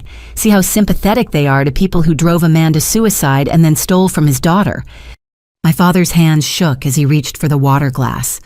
If we do this, full confession, public statement, will you speak at sentencing? Oh, yes, I said. I'll tell the truth about exactly who you are and what you did. They had no good options left. The deal was struck, complete confession and cooperation in exchange for my agreement not to push for the maximum sentences on the financial crimes. The potential murder charges would be handled separately. As we finalized the details, my mother made one last attempt at manipulation. "Caitlin, sweetheart, we're still your parents. Doesn't that mean anything?" "It meant everything," I replied. "That's why your betrayal was so complete. You didn't just steal money. You stole trust, love, and safety. You stole the family I thought I had." "We gave you life," she said desperately. "And then you tried to destroy it when I wouldn't let you control it anymore." The session ended with my parents signing documents admitting to 28 separate instances of fraud, identity theft, and conspiracy. The full amount stolen over the decades exceeded $12 million across all victims. They would be required to liquidate every asset, including items they'd hidden in storage units and safety deposit boxes across 3 states. As they were led away, my father turned back. "I hope you're satisfied." "I'm not," I said honestly. Satisfied would mean having parents who loved me more than money. But since that was never possible, justice will have to do. That evening, the prosecutor called with an update. Based on my parents' confession about Uncle Carl, they were reopening his death as a potential homicide investigation. Emma would finally get answers about her father's death. But the biggest bombshell came from Madison's reaction to her parents' confession. Learning they were cooperating fully, she unleashed her own nuclear option recorded conversations from years ago, where they discussed their crimes in detail, including their plans for me. On the recordings, my mother could be heard saying, "Caitlin's too smart. We need to be more careful with her than we were with Carl. Maybe romance is the weak spot. Get her distracted with wedding planning while we work on the trust." My father's voice responded, "Or we wait. Let her build up her career, her savings. The bigger her success, the more we can eventually take." They'd been planning to destroy me for years, viewing my success, not with pride, but as a resource to eventually plunder. Every proud parent moment had been a performance, while they plotted my financial demise. Madison had apparently been recording them for insurance planning her own eventual betrayal. The student had learned too well from the masters documenting everything for the day she'd need leverage.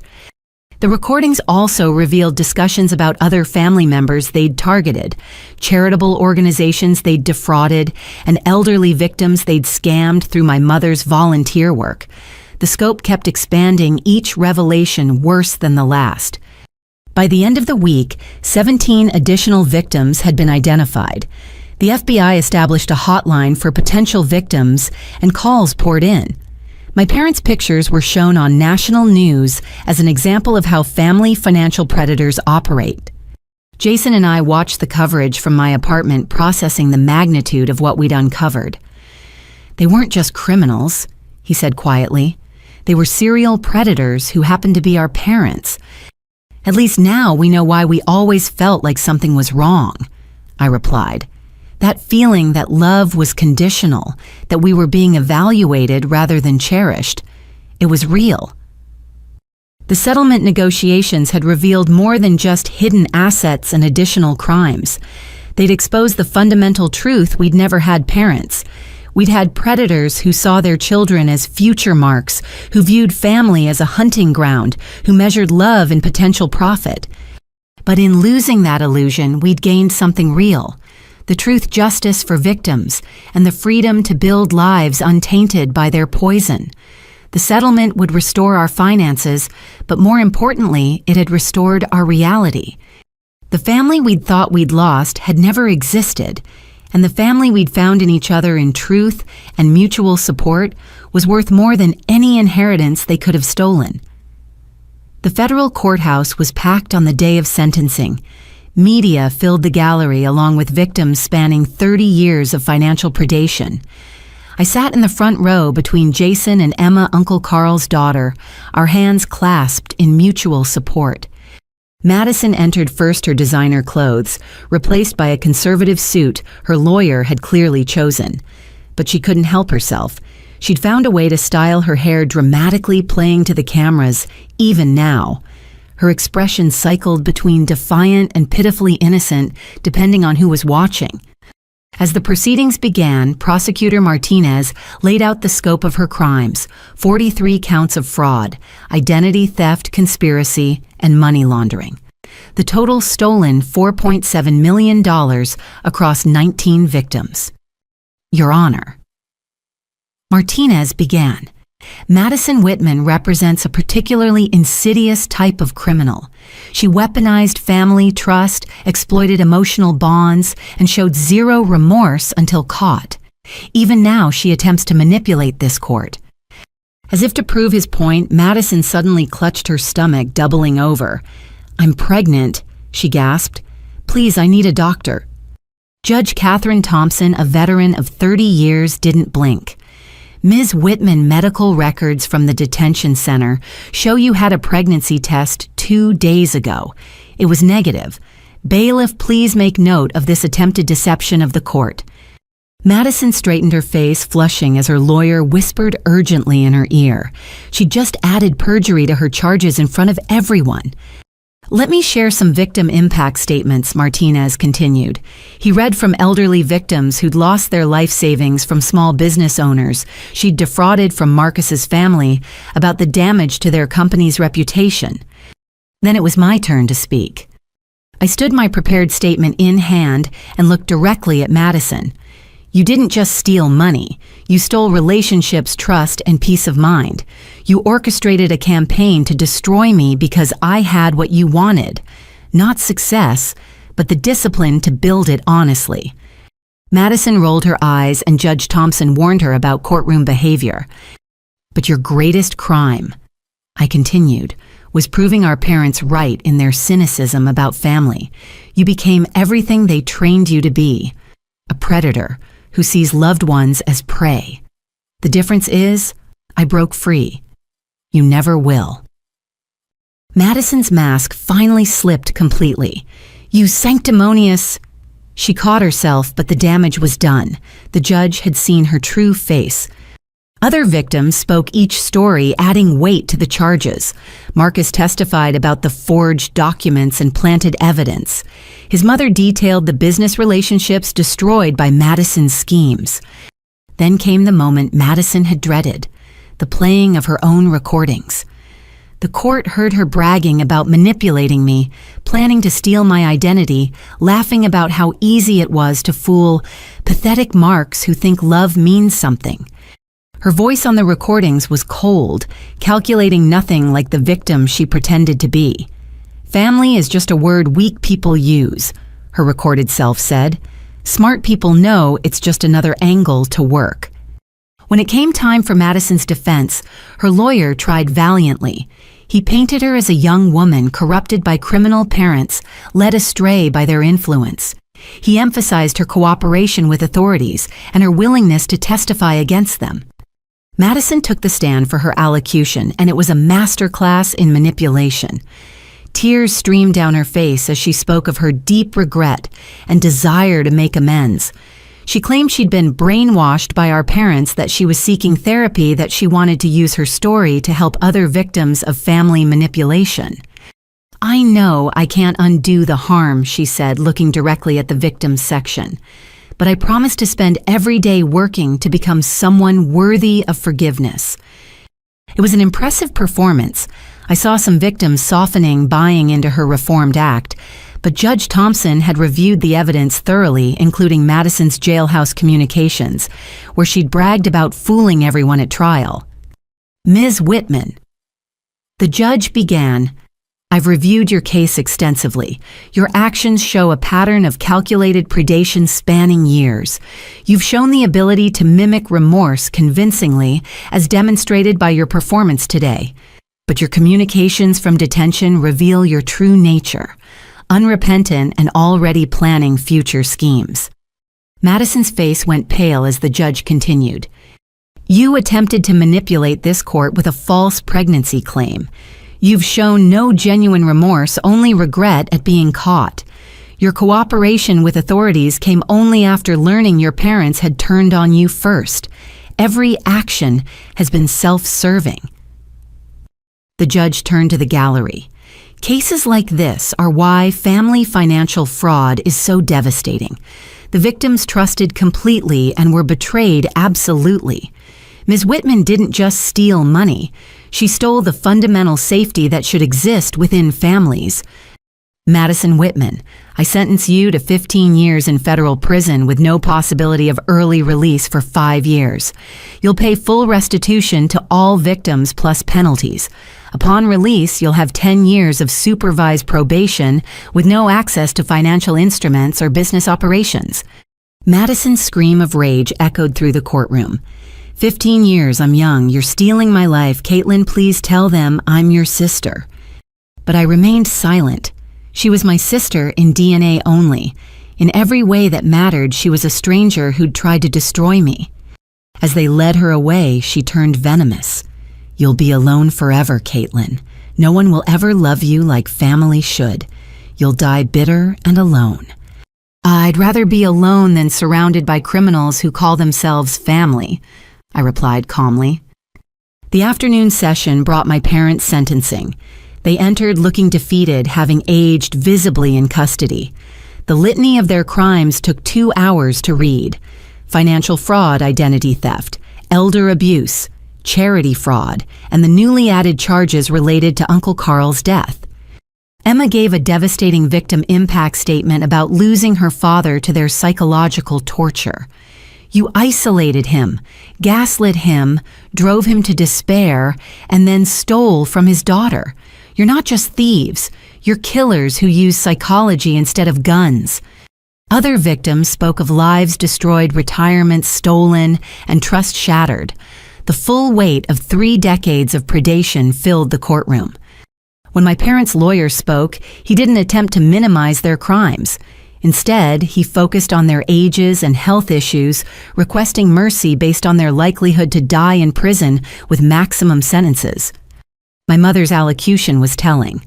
Unlike Madison's performance, she offered no tears or pleas. I did what I thought was necessary to provide for my family, she said coldly. If that makes me a criminal in society's eyes, so be it. My father was slightly more conciliatory but still deflected responsibility. I regret that our actions hurt people. We never intended for things to go so far. Circumstances spiraled beyond our control. Judge Thompson's response was measured but harsh. You systematically destroyed lives for 30 years. You drove Carl Whitman to suicide through calculated psychological abuse. You stole from your own children while pretending to love them. You corrupted Madison so thoroughly that she became a mirror of your crimes. The circumstances didn't spiral. You created them deliberately. For the financial crimes, conspiracy and identity theft, charges 20 years each. For the involuntary manslaughter charge related to Carl Whitman, an additional 10 years. Sentences to run concurrently, resulting in 30 years in federal prison. Given your ages, this is effectively a life sentence. My mother finally broke sobbing hysterically. My father stared at the table defeated. They would die in prison, their legacy nothing but destruction and pain. As court concluded, victims hugged and cried together. Justice had been served, but the scars remained. The financial restitution would help, but the emotional damage would take longer to heal. Outside, the courthouse media swarmed for statements. Jason and I had prepared something together. Today, justice was served for dozens of victims, Jason said. Our biological family chose crime over love, greed over trust. But we've learned that real family isn't about blood. It's about choosing to support each other honestly and authentically. If you're trapped in a toxic family situation, I added, know that you have the right to protect yourself. Document everything. Seek help. And remember, you deserve family who build you up, not tear you down for profit. That evening, the victims gathered for dinner at a restaurant downtown. We toasted Uncle Carl's memory and celebrated not just justice, but survival. Each person at the table had been targeted for destruction, but had emerged stronger. You know what the best revenge is? Emma said, raising her glass. Living well, building the lives they tried to steal from us, being the family to each other that they never were. As I looked around the table at faces that had become dear to me through shared pain and triumph, I realized Madison's cruel prediction was wrong. I wouldn't die alone and bitter. I'd live surrounded by chosen family who'd proven their loyalty through actions, not words. The Thanksgiving table I'd been expelled from had been a gathering of criminals. This table held survivors, truth-tellers, and people who understood that love wasn't about taking, but giving. We'd all lost the families we were born into, but we'd gained something far more valuable: each other. The verdict was more than legal victory. It was validation that our pain mattered, our truth was real, and our choice to fight back was right. The family who'd tried to destroy us would spend decades in prison, while we spent those same years building lives of genuine connection and purpose. Justice had been served, but more importantly, we were free. 1 year later, I stood in the kitchen of my new home checking the turkey and adjusting place settings for 24 guests. The house had been purchased with the recovered trust funds, not ostentatious but warm and welcoming, with enough space to host the family I'd chosen. Jason arrived first with his wife Maria and their 2 children I'd finally gotten to meet. 8-year-old Lucas immediately ran to show me his latest drawings, while 6-year-old Sophie clung to her Uncle Jason's legs, still warming up to their newly discovered aunt. "Need help?" Maria asked, tying an apron over her dress. Over the past year, she'd become the sister I'd always wanted, warm, genuine, and fiercely protective of our rebuilt family. Emma arrived next, carrying her famous apple pie and her new fiancé, David. She'd met him at a grief support group, and their shared understanding of loss had blossomed into love.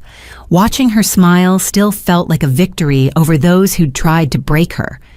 Sarah burst through the door with wine and flowers, immediately taking charge of table settings. Marcus followed hesitantly. We developed an unexpected friendship through the trials, bonding over our shared experience of Madison's manipulation. He'd testified honestly rebuilt his relationship with his parents and was genuinely working to become someone worthy of trust. The doorbell continued ringing as guests arrived. Former victims who'd become friends, colleagues who'd supported me through the ordeal, neighbors who'd shown up with casseroles during the worst days. Each person here had proven their loyalty through actions, not words. "Attention, everyone," Jason called out, raising his glass as we gathered in the living room. "Before we eat, I want to share something. A year ago, many of us were strangers brought together by crime and betrayal. Today, we're family brought together by choice and love." To chosen family. Emma added her engagement ring, catching the light. To Uncle Carl, who should be here with us, and to all of us who refuse to let predators define our worth.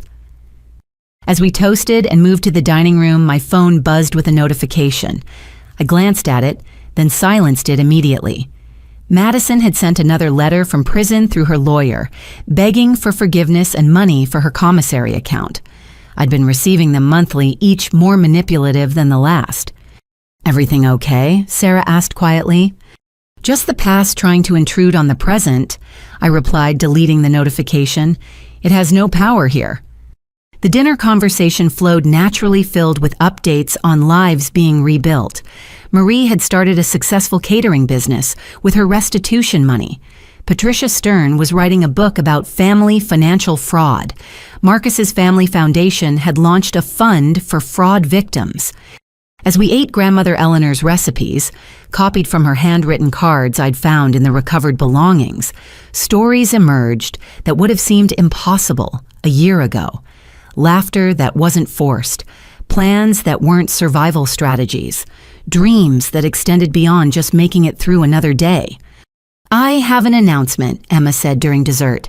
"David and I are getting married next June, and Caitlin, Jason, I want you both in the wedding party. You're the family my father would have wanted me to have." Tears flowed freely as we embraced. Uncle Carl's daughter was not just surviving, but thriving, building the life her father had been denied. "Speaking of announcements," I said, standing with my own glass, "Morrison Industries has offered me a position as Chief Financial Officer. It seems they were impressed by someone who could maintain excellence while fighting a federal fraud case." The room erupted in congratulations. Charles Morrison had called personally, saying he wanted leadership that had been tested by fire and emerged with integrity intact. The position came with responsibilities for protecting the company from the kind of fraud Madison had attempted. "There's more," I continued. I'm establishing the Carl Whitman Foundation for Family Fraud Victims. It'll provide legal resources, counseling, and emergency financial assistance for people trapped in toxic family financial situations. Jason stood to hug me. Carl would be so proud. We're turning our worst experience into hope for others. As the evening progressed, children played in the living room while adults shared stories and strategies for healing. The house filled with the sounds of genuine joy, not the performed happiness of my childhood holidays, but real connection. Marcus pulled me aside on the patio. I need to thank you again. When you agreed to let me be part of this group after everything I did, you were a victim too, I said. Maybe a complicit one at first, but Madison would have destroyed you eventually. The fact that you owned your mistakes and worked to make amends, that takes character. I've been seeing someone, he admitted.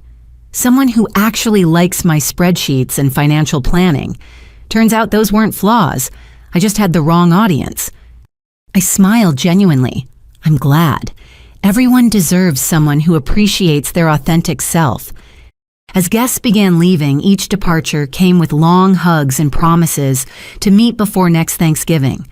This wasn't obligatory family time to be endured, but cherished time with people we actually wanted to see. Sarah stayed to help clean up, as did Jason and his family. As we worked together in comfortable rhythm, I thought about the Thanksgiving I'd been excluded from the year before. That rejection had felt like the end of the world, but it had actually been the beginning of something better. Do you ever wonder how they're doing? Sarah asked carefully. Sometimes, I admitted. The prison newsletter mentioned Madison started a financial literacy class for inmates. I can't tell if it's genuine reform or her next long con. My parents refuse to speak to each other, apparently. They're in separate facilities, blaming each other for everything. Any regrets? Jason asked. I considered the question seriously. I regret that they chose crime over love. I regret the years I spent trying to earn something they were incapable of giving, but fighting back. Building this. I gestured to my home filled with evidence of real love. No regrets at all.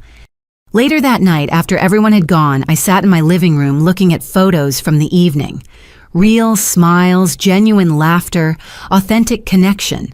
The family photos from my childhood had always felt staged, everyone performing their roles. These photos captured something true.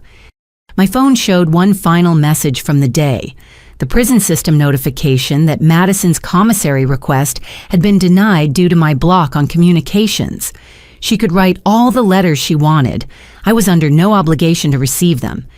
On the mantel sat a photo of Uncle Carl that Emma had given me. He looked young, hopeful before the family had targeted him. Next to it was a photo from tonight, all of us raising glasses to his memory.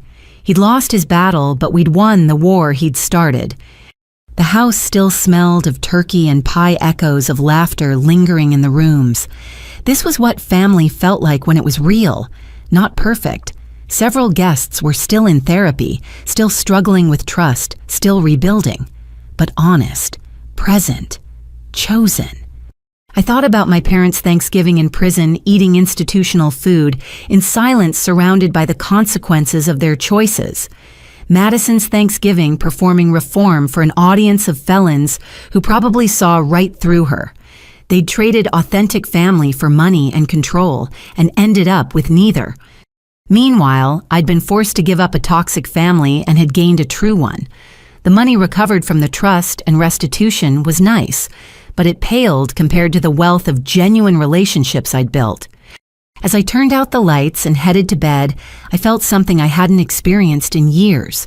Complete contentment. Not the anxious peace of avoiding conflict with dangerous people, but real satisfaction with the life I'd built. Tomorrow would bring new challenges. The foundation launched the new position, continuing to heal and help others heal. But tonight I was exactly where I belonged, in a home built on truth, surrounded by the evidence of love that didn't cost anything but gave everything. The family that had exiled me from their Thanksgiving had given me the greatest gift possible, the freedom to find people actually worth being thankful for. And for that, ironically, I was grateful. 2 years after that redemptive Thanksgiving, my phone buzzed at 2 a.m. with a text notification. The parallel to how this journey began wasn't lost on me as I reached for the device, though this time I felt no dread, only mild curiosity about who would be messaging at this hour. The number was familiar but blocked. Madison somehow messaging from prison through a contraband phone. Her text was lengthy, raw, and for the first time seemed genuine. Caitlin, I know you've blocked me everywhere, but I had to try one more time. Not for money, not for sympathy. Just to tell you the truth, I'm dying. Liver failure from years of prescription drug abuse I hid from everyone. The doctors say I have maybe 6 months. Prison medical care isn't exactly stellar, but that's not your problem. I've been going to real therapy here. Not the performance I did for the judge, but actual work with a psychiatrist who specializes in personality disorders. Turns out our parents created 2 monsters. I just embraced it while you fought it. You're the only one who got out whole. I'm not asking for forgiveness. I destroyed any right to that. But I wanted you to know that I finally understand what I took from you. Not just money or Marcus or family gatherings, but your ability to trust, to feel safe, to believe in unconditional love. I stole things that can't be replaced, and I'm sorry. Actually sorry, not strategically sorry. The other inmates here call me Trust Fund, ironically. They all know my story. Some have similar ones. We're a whole unit of people who destroyed families for money. The things I hear in group therapy would make you sick, but it also makes me realize you saved yourself. You could have become like us, but you chose differently. Mom and Dad write me letters full of poison, still blaming everyone but themselves. They'll die believing they were victims. But I know the truth now. We were a family of predators who got caught. You were the only prey who turned into a hunter. I'm leaving you something in my will. Not money, I don't have any, but grandmother's journals. The real ones, not the edited versions our parents showed us. She wrote about her fears that her son was wrong somehow. She knew what they were and tried to protect us in her own way. That trust fund wasn't just money. It was her attempt to give us an escape route. You're the only one who used it right. I won't contact you again. This phone gets destroyed after I hit send. But I needed you to know that somewhere in this broken criminal mind, there's a piece that remembers being 5 years old and looking up to my big sister, before they taught me to see you as competition, before I chose to be what they made me instead of fighting like you did. You won, not because you have the money or the friends or the life I tried to steal. You won because you stayed human. I hope your Thanksgivings are everything ours never were. Goodbye, Caitlin. For what it's worth, you deserved better than us. I sat in my bedroom reading and rereading the message until it suddenly disappeared. The self-deleting app she'd used erasing the evidence. My hands weren't shaking like they had 2 years ago. Instead, I felt an unexpected wave of, not forgiveness exactly, but understanding. I padded to the kitchen and made tea, then called Jason despite the early hour. He answered on the second ring alert immediately. What's wrong? Madison's dying, she texted. She says she's actually sorry. Silence stretched between us before he spoke. Do you believe her? I don't know. Maybe it doesn't matter. She is who she is because of who they raised her to be. The apology doesn't undo anything, but I'm glad she sees it clearly before the end. Are you going to visit her? No, that chapter is closed. But I'll make sure she gets decent medical care. Not for her, for the 5-year-old sister she mentioned, the one who existed before our parents corrupted her. 3 days later, Jessica confirmed through her contacts that Madison was indeed in the prison hospital with end-stage liver disease.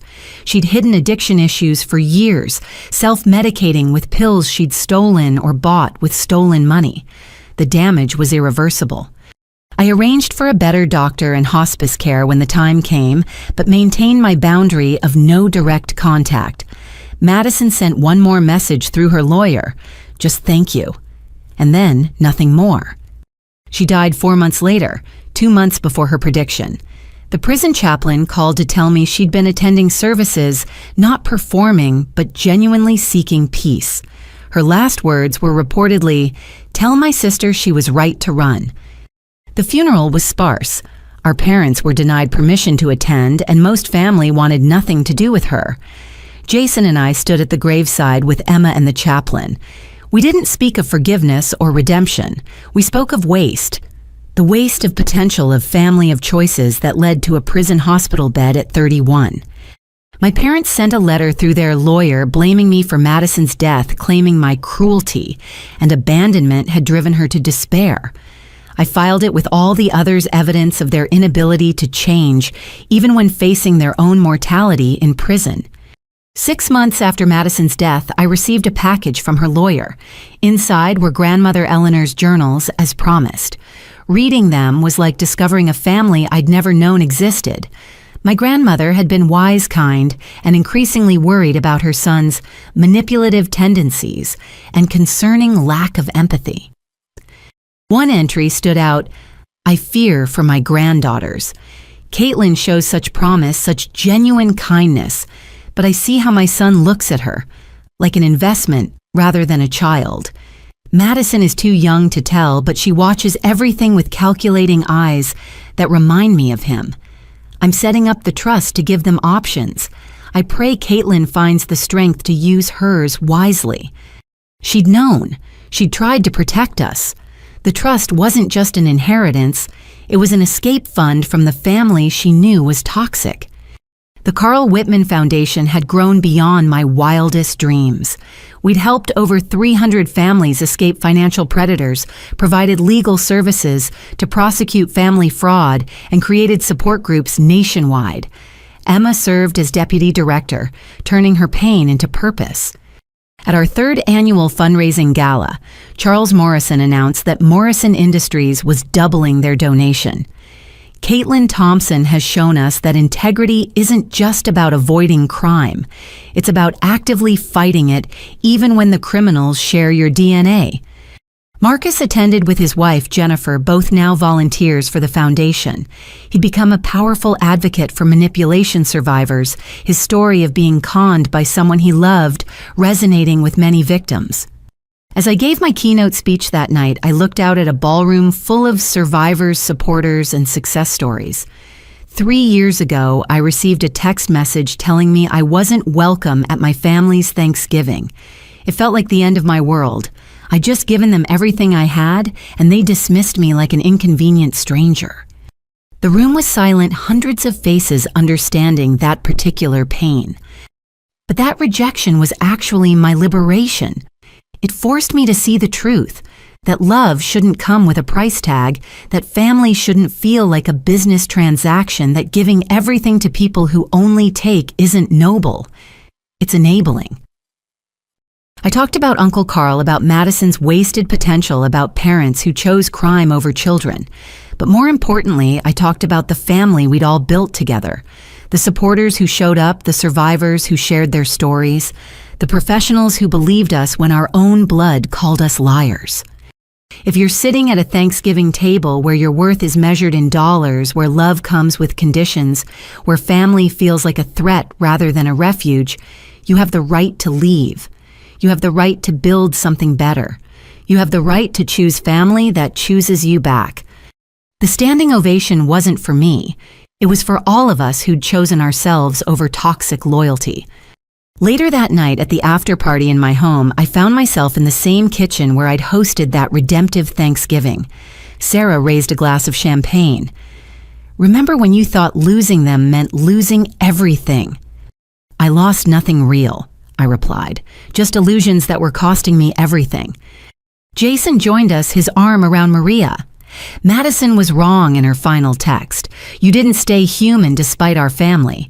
You stayed human because you left them behind." As the evening wound down, I stepped onto the patio for a moment of quiet. The stars were brilliant, and I thought about Madison gone at 31, my parents spending their remaining years in prison, Uncle Carl, whose truth had finally been heard, Grandmother Eleanor, whose journals revealed she'd tried to save us all. My phone buzzed with a notification. Another family reaching out to the foundation for help escaping financial predators. Another story of betrayal and hope. Another chance to turn our pain into someone else's pathway to freedom. I went back inside to my chosen family, to laughter and love that didn't cost anything, but gave everything.